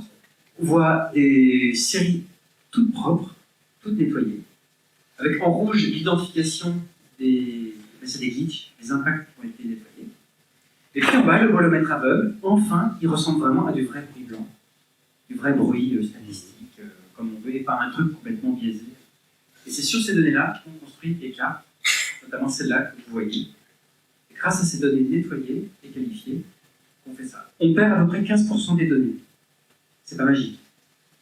C'est un gros sacrifice, mais entre ça et avoir des données contaminées, on n'a pas le choix. Alors sur ces données, on voit plein de belles choses. On voit des quasars, des galaxies actives, notre sonde galactique, M31, plein de choses dans les nuages de Magellan, Orion, enfin on voit des choses absolument fantastiques. Peut-être encore 5-6 minutes avant de finir. Toujours dans les aspects technologiques, on reçoit beaucoup de données de Planck. C'est pas non plus des petabytes. On reçoit au total de Planck des choses comme quelques téraoctets, pardon. Téraoctets, bon, c'est beaucoup, mais c'est pas non plus des choses non gérables. Par contre, ce qui est difficile, c'est de traiter toutes ces données. Parce qu'on les traite toutes en même temps. On ne prend pas un bout de ciel, on le traite, on traite tout en même temps pour gérer des effets systématiques très très fins. Je passe sur les détails. Donc le CNES nous a payé une super machine, qui est localisée à l'IAP, à Paris. Donc l'IAS à Orsay est responsable de l'instrument dans Planck, et l'IAP est responsable du data processing, ou du traitement des données. Donc on a un ordinateur dédié qui a à peu près 1000 cœurs et 13 teraflops. Mais alors si vous êtes comme moi, vous ne savez pas ce que ça veut dire. Voilà ce que ça fait.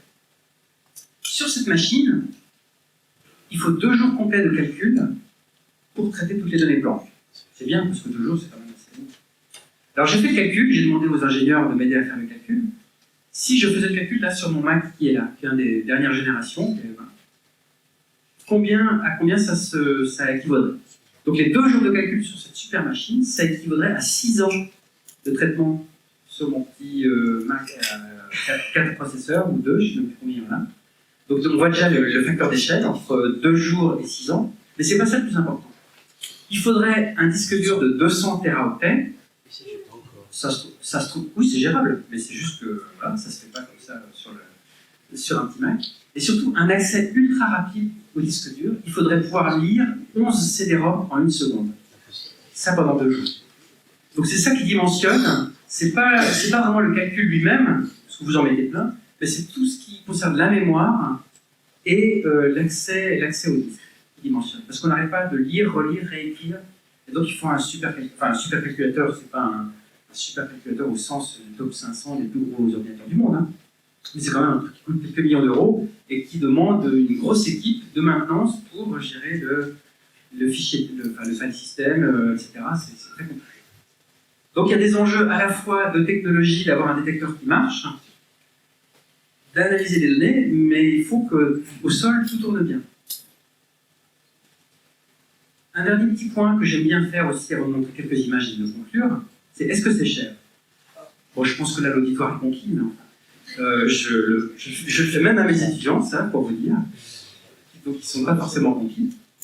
On dit souvent, oui, le spatial c'est cher, etc. Oui, c'est cher. C'est cher, mais par rapport à quoi c'est cher? Évidemment, par rapport à notre salaire ou par rapport à... C'est cher. C'est pas ça qu'il faut comparer. D'abord, il faut voir que le spatial civil scientifique est un bon investissement parce qu'il est vecteur de l'évolution technologique. Notamment, j'ai beaucoup discuté avec des gens de Thales qui ont fait Planck pour les satellites, et ils m'ont dit clairement l'argent qui a été injecté par Planck, donc par le pouvoir public, finalement, par les universités, les CNRS, le CNES, pour cette plateforme, donc pour la partie basse du satellite, eux, ils ne l'auraient jamais fait eux-mêmes. Et donc, ils ont développé des nouvelles technologies pour répondre à nos exigences de pointage, de fiabilité, etc. Donc, ils utilisent cet argent pour augmenter leur maîtrise technologique, et après, ils leur vendront, bref, peu importe. Mais les développements industriels sont induits par cet apport d'argent dans le cadre de la science. Ensuite, il y a une demande sociétale de mieux comprendre l'univers, mais aussi et surtout de mieux comprendre l'environnement, l'effet de serre, etc. Il faut savoir que c'est à peu près les mêmes budgets. Hein. On appelle ça l'INSU, l'Institut national des sciences de l'univers, qui paye Planck, qui paye les satellites d'observation de la Terre, c'est à peu près le même budget, pour simplifier. Alors, donc il y a une vraie demande de la société de mieux comprendre ces aspects de réchauffement climatique, de catastrophes climatiques et aussi de l'univers. C'est pas grave par rapport à l'environnement. Il y a aussi des aspects industriels et politiques, bon je passe, économiques, mais aussi des aspects géostratégiques, c'est-à-dire que l'Europe notamment a décidé que c'était important d'avoir ce potentiel technologique à sa disposition pour être indépendant. Et le meilleur moyen de le maintenir, c'est de faire travailler des gens, de les faire réfléchir et vraiment de les mettre en activité, pas d'attendre 30 ans qu'on ait besoin de. Et donc, une des manières de garder ce potentiel, c'est de développer des projets ambitieux. Et nous, les scientifiques, on est contents de les mener. Mais on n'est pas dupes, on sait bien que ce n'est pas pour de beaux yeux de scientifiques qui sont menés aussi. Voilà. Alors, combien ça coûte? Herschel et Planck, c'est à peu près 1,2 milliard d'euros. Mais c'est 1,2 milliard d'euros sur 15 ans. C'est pas 15 milliards par an, c'est 15 milliards au total. Au total. Sur 15 ans. Eh oui. Donc 1,2 milliard sur 15 ans. Ah oui, c'est pas trop simple. Donc, c'est une somme relativement faible si vous comparez perfidement à. Alors j'ai noté, je suis lecteur assidu du Canard enchaîné, donc à chaque fois que je vois un truc, je note. La TVA sur la restauration qui a été mise en place il y a quelques années, en un an, ça allait coûter 2,5 milliards. En un an. Nous, c'est en 15 ans le milliard. Donc si vous divisez, ça fait 100 millions par an à peu près. Donc la restauration, 2,5 milliards sur les comptes publics d'argent frais dans les descendants. Donc que le spatial coûte cher, je veux bien, mais il faut comparer à ce qui compare. J'ai mis d'autres choses, le bouclier fiscal, etc. Le coup de rafale aussi. Tiens. Alors ça dépend, si on prend le prix vendu au gouvernement français ou au gouvernement... c'est les Indiens, c'est ça? Tiens, voilà. Alors c'est pas encore fait, mais une ristourne, j'ai lu dans le Canard, donc c'est pas le même prix. Bon, je vous l'accorde, on peut rajouter un petit facteur. En gros, voilà, c'est le prix d'un rafale, un demi-rafale par an. Bon alors, évidemment, il ne s'agit pas d'opposer tout ça, on est dans un monde réel, voilà. On n'est pas utopiste, mais le message que je voulais faire passer, c'est que c'est pas le spatial pour la science, c'est pas une danseuse de quelques lobbyistes scientifiques ou politiques, ça a un vrai impact sur la société en termes économiques. Il y a peut-être des gens dans la salle qui bossent pour l'industrie liée au spatial, de près ou de loin. Ça a démontré depuis les années Apollo aux États-Unis que pour 1 euro investi, vous en avez plusieurs qui sont retournés dans la société. Donc ça, c'est une vraie chose. Mais pas seulement, parce qu'il ne faut pas regarder que de manière économique. Il y a aussi des aspects d'évolution technologique, sociétale, et puis finalement, ça ne coûte pas trop cher à côté d'autres dépenses. Voilà. Alors j'ai fait ma petite démonstration. Je finis sur quelques images que vous avez peut-être vues, et 2 images nouvelles. Voilà ce que Planck observe dans notre galaxie, avec ici une image très très grande, 50 par 50 degrés sur le ciel, avec le plan de notre galaxie, et puis tout un tas de nuages moléculaires qu'on n'avait jamais vus, des condensations qui nous donnent les premières étapes de la formation d'étoiles dans notre galaxie. IRAS a vu des choses, mais pas aussi froides, et vraiment Planck est en train de révolutionner en montrant des curves très froides, des curves cristalliques. On peut observer aussi Orion, que vous voyez peut-être ici, vous connaissez, la tête de cheval ici et la nébuleuse d'Orion. Voilà à quoi ça ressemble dans Planck. Alors Planck a une résolution angulaire bien moindre que dans le visible. Hein. On a un tout petit télescope, 1,50 m, et on a des longueurs d'onde qui sont 100 fois plus grandes que dans le visible, donc on ne gagne pas. On a une résolution au mieux de 5 000 d'arc. Mais néanmoins, on voit dans la poussière qui est en vert ici, qu'il y a plein de poussière et de formations stellaires. Puis en rouge, cette synchrotron, on voit qu'il y a une bulle d'expansion qu'on voit aussi en H-alpha, pour ceux qui connaissent, qui sont astronomes amateurs. Alors je pense qu'elle coïncide, j'ai jamais vérifié, mais je pense qu'elle coïncide avec cette émission un peu synchrotron. Donc on a une vision complémentaire. Planck détecte aussi des milliers de sources. Les premiers catalogues qu'on a publiés l'année dernière montrent de nouvelles galaxies et de nouvelles sources dans notre galaxie. Alors on les a classées, on appelle ça le Early Release Compact Source Catalogue, bon, un nom barbare pour dire que c'est des sources. Et on les classe en vert en sources dans notre galaxie et en jaune en sources hors de notre galaxie, donc des autres galaxies. Alors voilà en vert, vert-bleu, enfin moi je le vois vert, les sources dans notre galaxie, et en jaune les sources extragalactiques sur lesquelles on a publié pas mal d'articles. et on continue encore. Et puis on les sépare, ces deux sources, en sources, voilà, on voit pas, c'est pas gênant. En source radio, en source informatique. Voilà. On a plus de 10 000 sources que vous pouvez télécharger sur vos ordinateurs, elles sont publiques depuis un an. Vous tapez Planck, catalogue, machin. Et le prochain relâchement des données aura lieu en janvier 2013, où on aura d'autres sources et puis des résultats. Alors je vais juste mentionner 2 résultats scientifiques et 5 résultats vite. Alors je vais simplifier. D'abord, on a les 2 grands thèmes, ce sont les amas de galaxies et ensuite le fond infrarouge. Planck découvre de nouveaux amas de galaxies. Alors, c'est formidable, mais après tout, à quoi ça sert? Ça sert beaucoup, parce que une des grandes questions de la cosmologie, c'est comment se forment les structures, comment se forment les galaxies. Beaucoup d'informations, on a des scénarios, mais la vision n'est pas très claire. Mesurer précisément les amas de galaxies nous permet de comprendre ce qui se passe dans les cas extrêmes. Les amas de galaxies étant les sources les plus massives, les objets gravitationnellement liés les plus gros. Donc étudier les gros trucs permet d'être très sensible aux paramètres qui agissent sur les mécanismes de formation des structures. Donc on a envie d'avoir plein d'amas. Et Planck, grâce à un effet qui s'appelle Sonia-Zeldovich, qui est tout simplement la diffusion des photons du fond cosmologique dans le gaz chaud des amas, donc le gaz chaud des amas donne de l'énergie aux photons très froids du fond cosmologique, on arrive à voir ça. C'est l'image ici en rouge, donc nous on détecte les amas avec ce truc rouge, et on le confirme avec soit Rossat, qui est un satellite X, soit avec XMM, et l'image suivante. Et on a découvert, on l'a publié l'année dernière, un supercluster, enfin donc un super amas de galaxies. Pareil, c'est pas le premier, c'est pas le dernier, mais ce qui était impressionnant, c'est de voir avec quelle facilité Planck les détectait. Et donc, c'est quoi un supercluster? C'est tout simplement, là c'est l'image en rayons X, vous avez 3 gros amas qui sont très très proches, et les contours indiquent le gaz chaud, qui donc est la caractéristique d'un amas de galaxies. Et dans Planck, on voit un gros truc rouge, et c'est là qu'on a dit, il se passe quelque chose. Alors Planck est formidable pour les détecter, Planck ne peut pas tout faire, il faut avoir du XMM ou autre chose, mais au moins Planck découvre sur la totalité du ciel une nouvelle classe d'objets et nous permet de mieux comprendre comment les amas se forment. Et en particulier, on en a un qui est assez rigolo, qui est un des amas les plus lointains jamais mesurés, redshift de 1. Pour ceux qui ne savent pas ce que c'est que le redshift, c'est à peu près la moitié de l'âge de l'univers, à la bouche. Et donc ces objets sont très rares parce qu'ils se forment tardivement. Planck, assez facilement, offre un amas assez égal. Parce que on observe tout le ciel, donc statistiquement, on est très sensible aux objets rares. On les choque facilement. Et ça nous permet de renseigner sur comment ça se forme. En résumé sur les amas, à gauche, vous aviez le nombre d'amas connus avec cet effet Sonia-Zeldovich avant Planck, et après, avec la position des amas. Alors, pas besoin de faire un long discours pour montrer que l'apport de Planck est quand même assez intéressant. Et ça, c'était les tout premiers amas. Là, on en a des centaines d'autres qui vont sortir bientôt. La deuxième chose, c'est le fond infrarouge de galaxies, avec cette image ici qui fluctue en fréquence et qui est en fait la représentation de ces 4 images. On observe le ciel à plein de fréquences différentes et on soustrait les galaxies qu'on connaît, on soustrait tout ce qu'on peut, le fond cosmologique, tout, et il nous reste cette lumière infrarouge dont je vous ai parlé tout à l'heure, le rayonnement extragalactique.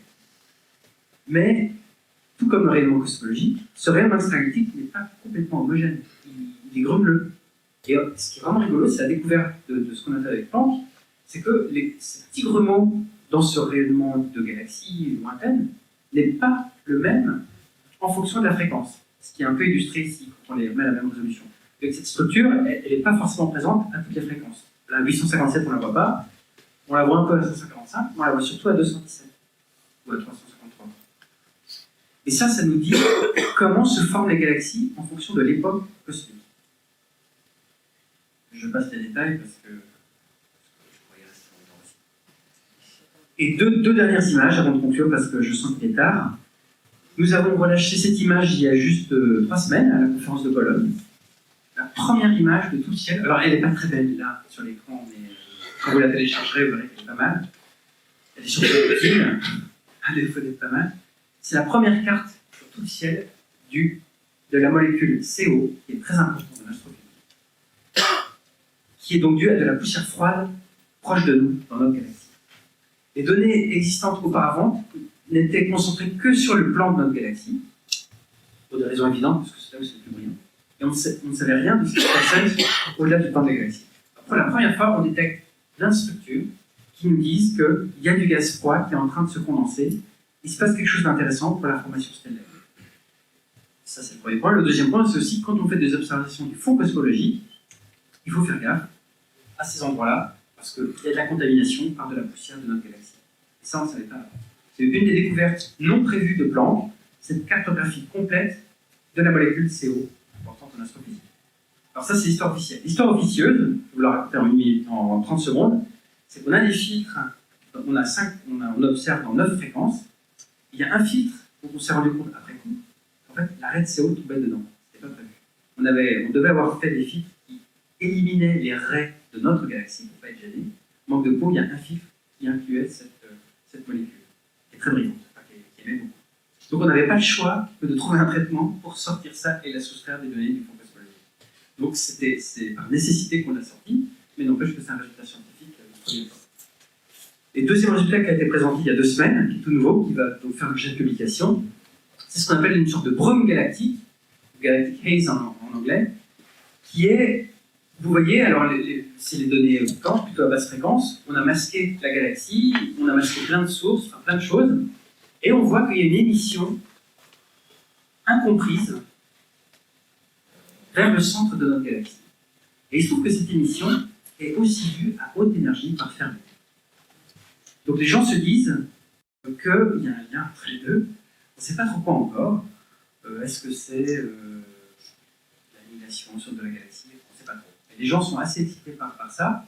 En étudiant ces données Planck, ils se sont rendus compte qu'il y a des publications antérieures qui le montraient, mais les gens n'avaient pas vu ça. Ils montent les cartes et ils ne sont pas intéressés à ce problème-là. Donc en fait, c'est toujours rigolo.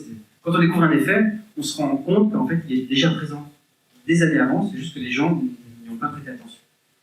Donc ça, c'est en train d'être étudié. C'est une découverte inattendue qui est encore un peu à creuser. Je vais conclure, j'étais un petit peu long, excusez-moi. La nuit n'est pas noire. Alors j'espère vous avoir convaincu que la nuit n'est pas complètement noire, même si vous savez bien que la nuit est noire pour nos yeux. Donc le rayonnement qui sont présents dans notre univers encode plein d'informations utiles sur l'histoire de notre univers. Rien moins que ça. Alors tous ces rayonnements sont mesurés précisément sur plein d'ordres de grandeur, en particulier le rayonnement extragalactique, je passe les détails, et une approche, j'ai appelé ça panchromatique, une approche multi-fréquence, multi-longueur d'onde est vraiment essentielle, parce que sinon on perd le fil de l'histoire. Planck est une révolution en cours. Alors Planck vient de terminer ses observations, pour Planck HFI en tout cas, parce qu'on n'a plus d'hélium 3, donc on ne peut plus refroidir à 0,1 Kelvin, mais on a quand même fait les prévisions, les exigences c'était de faire 2 relevés complets du ciel, et on en a fait pas 2, pas 3, pas 4, 5. On a fait 5 surveils complets du ciel, alors que 2 étaient prévus par la technologie et les specs. Donc on est très content. Maintenant Planck est arrêté. Planck nous permet donc de mieux comprendre l'origine de l'univers et de la formation des galaxies.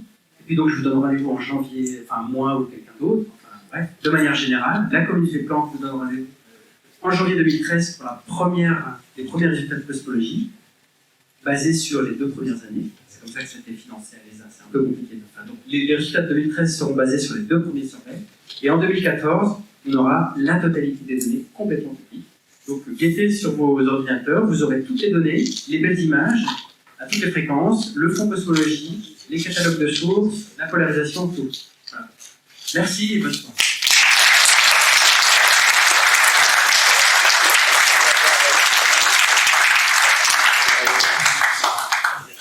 Merci beaucoup Hervé.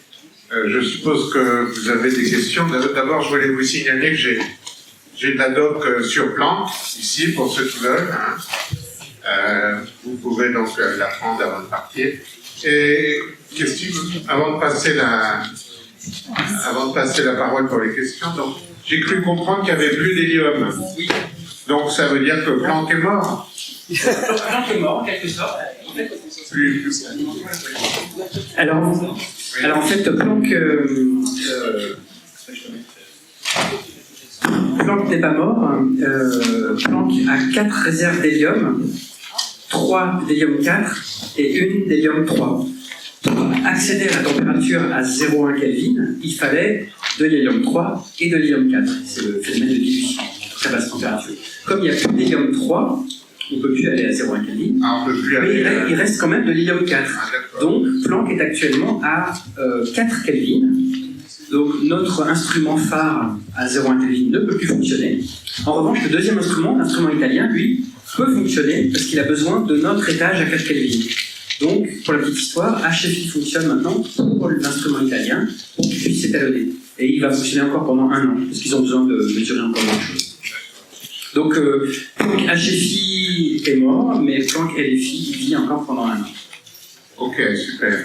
J'ai cru comprendre aussi que Planck devait mesurer la polarisation. Exactement. On peut dire 2 mots? Oui, alors j'en ai pas parlé, mais c'est en gros, c'est l'essentiel de nos efforts qui est concentré là-dessus. La polarisation du fond cosmologique nous permet de remonter à l'énergie directement de l'inflation, donc très très tôt dans l'univers, via les perturbations dans la surface de dernière diffusion, pendant la recombinaison.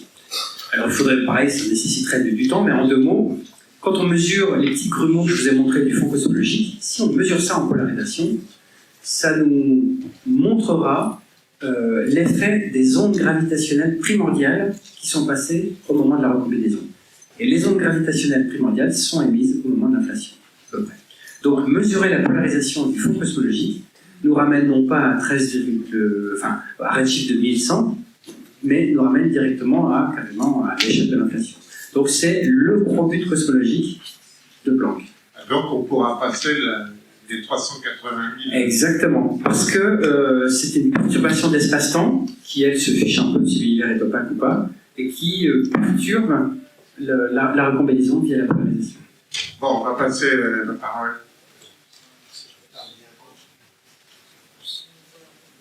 Sur l'un des graphiques là, qui représentait les perturbations que vous avez mesurées, on distingue bien une courbe qui ressemble à une courbe sonore avec une fondamentale, des harmoniques, etc.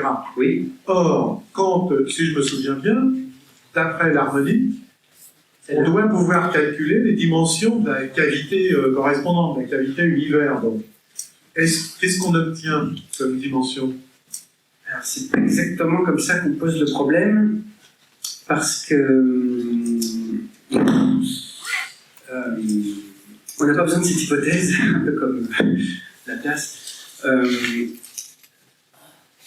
En fait, l'inflation prédit l'amplitude des modes, des fluctuations dans tout l'univers. C'est ça que vous mentionnez. Voilà. Donc on n'a pas besoin de cavité. Il suffit que le plasma soit excité d'une certaine... La cavité, c'était l'image. Oui. Mais donc on a un milieu continu qui est excité d'une certaine manière. Ça, c'est ce que nous prédit l'inflation. Alors après, on y croit pas, mais... Donc l'excitation initiale, elle a un certain spectre qui se reproduit dans ce milieu continu. Et ce milieu continu vibre comme ça. Alors en fait, c'est pas une fondamentale et une harmonique, même si ça en a l'air, parce que vous voyez que les pics, là, si on prend les rouges, ils sont quand même un petit peu bizarres. En fait, c'est que la force de rappel du milieu diffère selon les pics. Là, c'est sensible à la matière noire, là, c'est sensible à la matière baryonique seulement. Donc c'est plutôt un milieu continu qui oscille avec une force de rappel qui dépend de sa composition. Je ne sais pas si je suis super clair, mais... Donc à l'ordre zéro, on a l'impression que c'est une harmonique que ce sont des harmoniques d'une seule vibration. En fait, il y a plein de vibrations qui sont sensibles à des choses différentes. Et c'est pour ça que c'est si riche. Et qu'on arrive à remonter à la matière noire, la matière baryonique, etc. Et donc, c'est pas en termes de taille, ou etc., qu'on raisonne. Par contre, on mesure effectivement une vitesse du son, là, on mesure plein de choses de ce plasma primordial. Oui. Mais pas de taille parce qu'on connaît la taille de l'horizon à cette époque-là, donc on sait qu'au-delà, c'est pas relevant. C'est pas... Un rappel, mais ça, c'est oui. plus trivial. Je sais que la molécule de carbone. La molécule CO de monoxyde de carbone, je me souviens vaguement que c'est le marqueur d'une autre molécule, c'est pour ça que c'est intéressant. Oui, j'ai oublié laquelle. Le CO est un marqueur de l'hydrogène,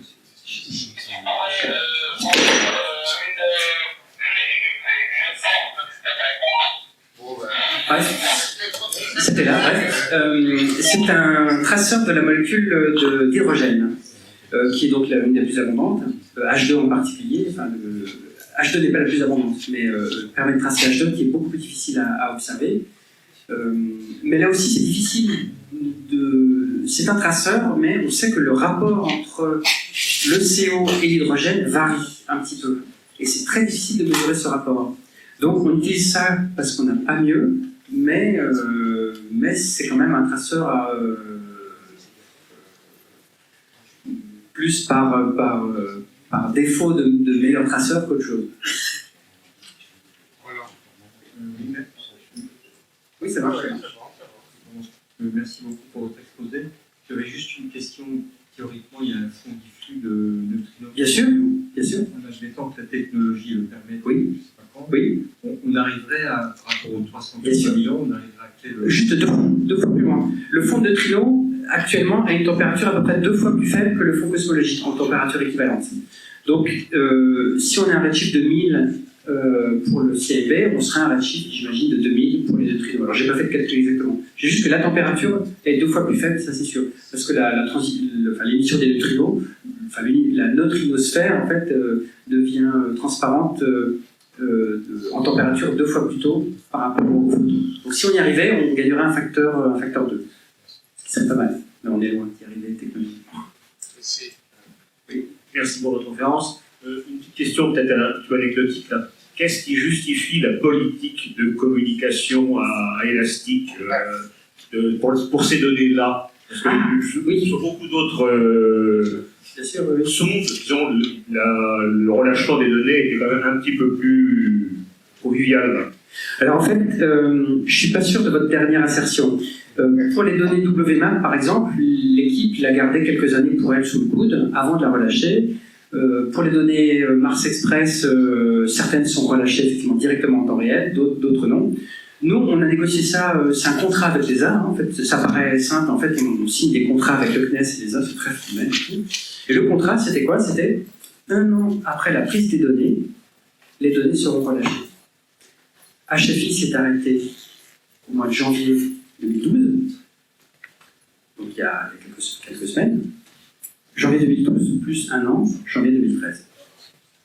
Voilà. Donc c'était négocié avec les ZAD. Ça, c'est disons la partie administrative. La vraie raison, c'est que les données sont éminemment complexes à traiter. Et on ne voulait pas balancer au public, enfin aux scientifiques et au public, des données sur lesquelles les gens feraient n'importe quoi. Parce que ça, c'est une vraie difficulté. Quand les gens se mettent à publier n'importe quoi sur des données dont on sait qu'elles ne sont pas très propres, qu'elles ne sont pas très bien qualifiées, vous allez avoir une ribambelle de gens qui vont vous trouver des effets cosmologiques ou pas. Donc, c'est notre responsabilité, en tant que, disons, maître d'œuvre de cette manip que le contribuable européen nous a payé. C'est à nous, c'est notre responsabilité de relâcher des données de la meilleure qualité possible par la technologie et par notre matière grise. Et ça prend du temps. Par exemple, cette courbe-là qu'on a pour les données, ça, on l'a depuis 1 semaine après le vol. Ça, c'est facile. Ça, on l'a vraiment, on l'avait en temps réel, quasiment. Et déjà, on voyait des choses extraordinaires qui ont été publiées depuis par d'autres équipes avec d'autres instruments, mais nous, on l'avait en quelques minutes. Et la différence entre un mauvais travail et un bon travail, c'est pas juste publier une courbe avec les 7 pics acoustiques, là. C'est de publier des barres d'erreur précises, argumentées, et séparer le bruit statistique du bruit systématique. Et dans ces manips, ce qui domine, c'est le bruit systématique. La galaxie que vous avez mal soustraite, vous avez vu la carte de CO tout à l'heure, si le gros pâté qui était en dessous, on ne l'avait pas vu, notre truc aurait été assez foireux. Donc, c'est vraiment notre responsabilité de délivrer à la communauté et au public en général des données hyper fiables et très très bien comprises. Et en tout cas, de documenter ce qu'on comprend de ce qu'on ne comprend pas. Et ça paraît bête, mais ça prend beaucoup de temps. Même si on est 200 ou 500 chercheurs selon la géométrie, qu'on a notre supercalculateur, etc., ça demande un temps très très grand. Alors, pour vous dire même les choses telles qu'elles sont, on a en ce moment une réunion de notre consortium, comme tous les 6 mois. Et pas plus tard qu'hier, il y a encore plein de choses qu'on ne comprenait pas dans les données, qu'on doit relâcher dans 6 mois. Et ici, les données sont relâchées dans 6 mois, mais on doit les délivrer à l'ESA en septembre. Donc il ne reste plus que moins de 6 mois pour tout comprendre. On ne sait pas si on y arrivera. Donc certains pans des données sont complètement compris, hein, mais la modélisation nous pose encore quelques petits problèmes, et c'est l'enjeu. Donc la vraie raison, c'est ça, c'est qu'on veut délivrer des données nickel à tout le monde. Une autre question, là. Question éventuelle. Est-ce que il est exact qu'on peut avoir des échos de ce qui s'est passé avant le Big Bang? Alors là, je ne suis pas spécialiste, je ne suis pas théoricien, parce que c'est une question éminemment théorique. Tout dépend du modèle cosmologique que vous utilisez. J'ai des collègues qui étudient certains modèles d'univers, donc avec rebond ou des choses comme ça, qui prédisent des effets observables d'une histoire d'un univers type à rebond. Rebond, c'est que vous avez une contraction et puis redilatation.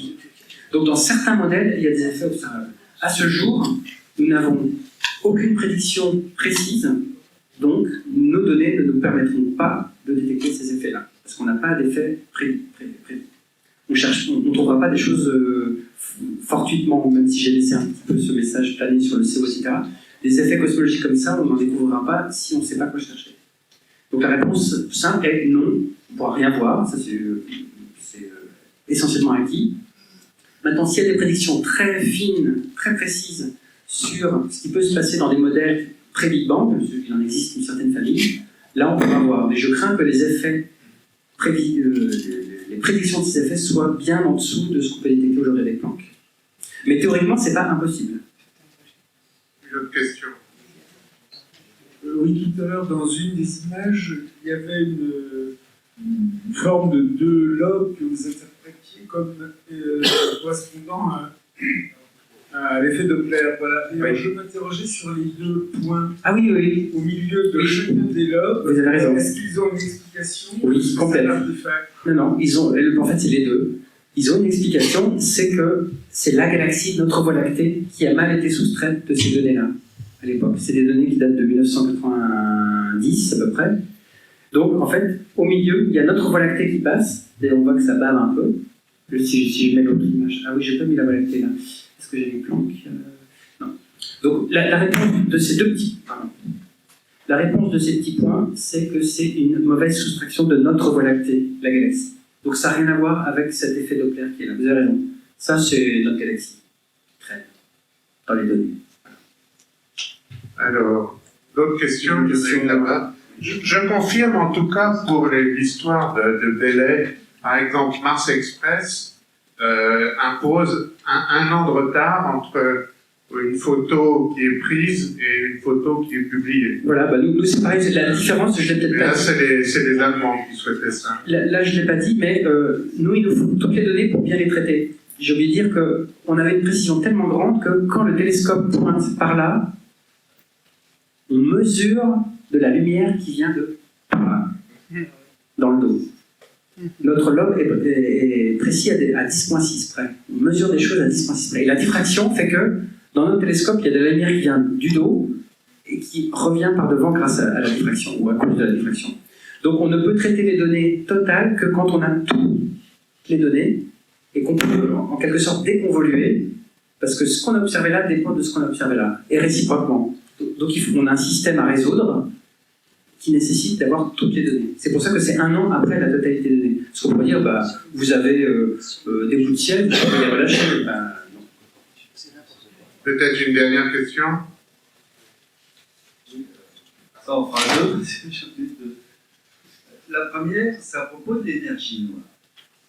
Théoriquement, la constante de Hubble, si jamais on la met dans d'autres unités de mesure, elle correspond à une accélération.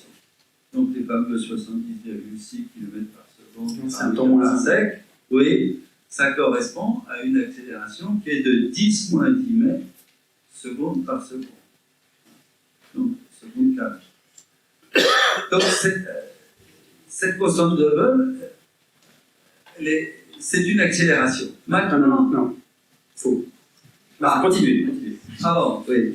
À la dimension. Donc, l'accélération qu'a constatée Permuter et les autres, hein, ça serait une accélération de l'accélération. Donc, au lieu d'être à 10 moins 10, on serait à 10 moins 9. Maintenant, quelle pourrait être l'accélération au début de l'univers, cette fameuse accélération de l'expansion? Ça doit être des chiffres de 10 puissance 50 mètres par seconde carrée. Ça ne peut pas durer longtemps, d'ailleurs, avec une telle accélération. On atteint très vite de telle énergie. Mais cette énergie noire, aujourd'hui, on la mesure, on mesure son accélération, oui, et maintenant, quelle était-elle à l'origine? La deuxième question, j'ai déjà posé à M. Boucher, c'est sur l'isotropie et l'homogénéité de l'univers. Il paraît qu'à travers Planck, avec les micro-quantiques gravitationnels, on serait capable de mesurer si jamais vraiment l'univers est isotrope et homogène dans tous les axes de visée. Je confirme. Donc, ça, on le saura en 2013. 2014, 2015, 2016. Non, 2013, non, moi j'avais des très belles choses qui disent des choses à ce sujet-là. Pour la première question, qui était un petit peu floue, que j'ai pas bien saisi, en tout cas, c'est l'histoire de l'énergie noire. En fait, l'énergie noire peut être déclinée en plusieurs choses. L'une d'elles étant la constante cosmologique, l'autre étant des modèles de quintessence. Enfin, il y a toute une famille aussi de choses théoriques. Donc, il faut pas complètement mélanger. Il y a aussi une autre chose que les gens essaient de raccorder, c'est l'énergie du vide en physique des particules et ces aspects de constante cosmologique qui sont pas forcément les mêmes et de fait, ils n'y arrivent pas. Donc, il y a des concepts qui sont sur le marché et qui, pour l'instant, n'ont pas été mis en lien de manière satisfaisante. Alors, vous parliez d'énergie, etc. Donc, la constante de Hubble, c'est homogène à un temps moins 1, donc ça, c'est une accélération, c'est en kilomètres par seconde par mégaparsec, donc il y a juste un temps moins 1. Il n'y a pas de temps moins 2, donc c'est pas une accélération. Néanmoins, effectivement, je montrais une slide sur l'accélération mesurée par les supernovae, qui nous donne, disons, l'énergie nécessaire pour avoir cette accélération, cette expansion accélérée. Comment ça s'est passé dans le passé? Une réponse simple, c'est qu'il suffit d'un paramètre cosmologique, par exemple cette fameuse constante cosmologique, prenons le cas le plus simple, on va prendre la quintessence, etc. Mais il suffit d'une constante cosmologique qui soit présente partout. Lors de l'univers primordial, cette constante cosmologique n'a essentiellement pas d'effet. En tout cas, moi, c'est comme ça que je le comprends. Un peu comme la constante de la gravitation, qui au début n'a essentiellement pas d'effet parce qu'on est dominé par des choses de très haute énergie, par des phénomènes quantiques. Donc la constante de la gravitation, on s'en fout. C'est progressivement quand les structures se forment que là, la gravitation joue un rôle. Et puis, progressivement, que la constante cosmologique joue un rôle aussi. C'est que très récemment dans l'histoire de l'univers que la constante cosmologique domine la dynamique de l'univers. On estime ça à un chiffre de 0,6 ou 0,7, je crois. Donc c'est très récemment. Donc, bon, je ne suis pas sûr d'acheter votre argument de sa nécessité d'une énergie, etc. L'inflation, telle que je la comprends, donne tout ce qu'il faut pour expliquer à la fois l'isotropie, la relation causale, le fait que le CMB, j'en ai pas parlé, mais le CMB est une uniformité absolument impressionnante, alors que les deux bouts de l'image ne se sont jamais parlé. J'en ai pas parlé, mais ils sont beaucoup trop loin par rapport à l'horizon de leur époque. Donc l'inflation permet de résoudre ça, et je pense que l'accélération de l'univers est compatible avec ce scénario. Mais je le répète, cette histoire d'accélération de l'univers est quand même une énigme très forte, très dérangeante, très perturbante, que les gens essaient de résoudre à la fois théoriquement et observationnellement. Là, je fais la pub pour le satellite Euclide, que nous commençons à fabriquer, qui sera lancé en 2019-2020 par l'Agence spatiale européenne, qui est destiné à mesurer les effets de l'énergie noire et de la matière noire. Ok. Je pourrais revenir dans 15 ans. Bon, je crois qu'on peut remercier Hervé Doll. Je vous donne rendez-vous pour le compte-rendu. Hervé nous a donné sa présentation, donc vous pourrez la voir. Et je vous donne rendez-vous le 11 avril, où Suzy Collin nous parlera aussi d'un sujet maintenant que vous avez à peine abordé, sur l'univers, hasard ou nécessité.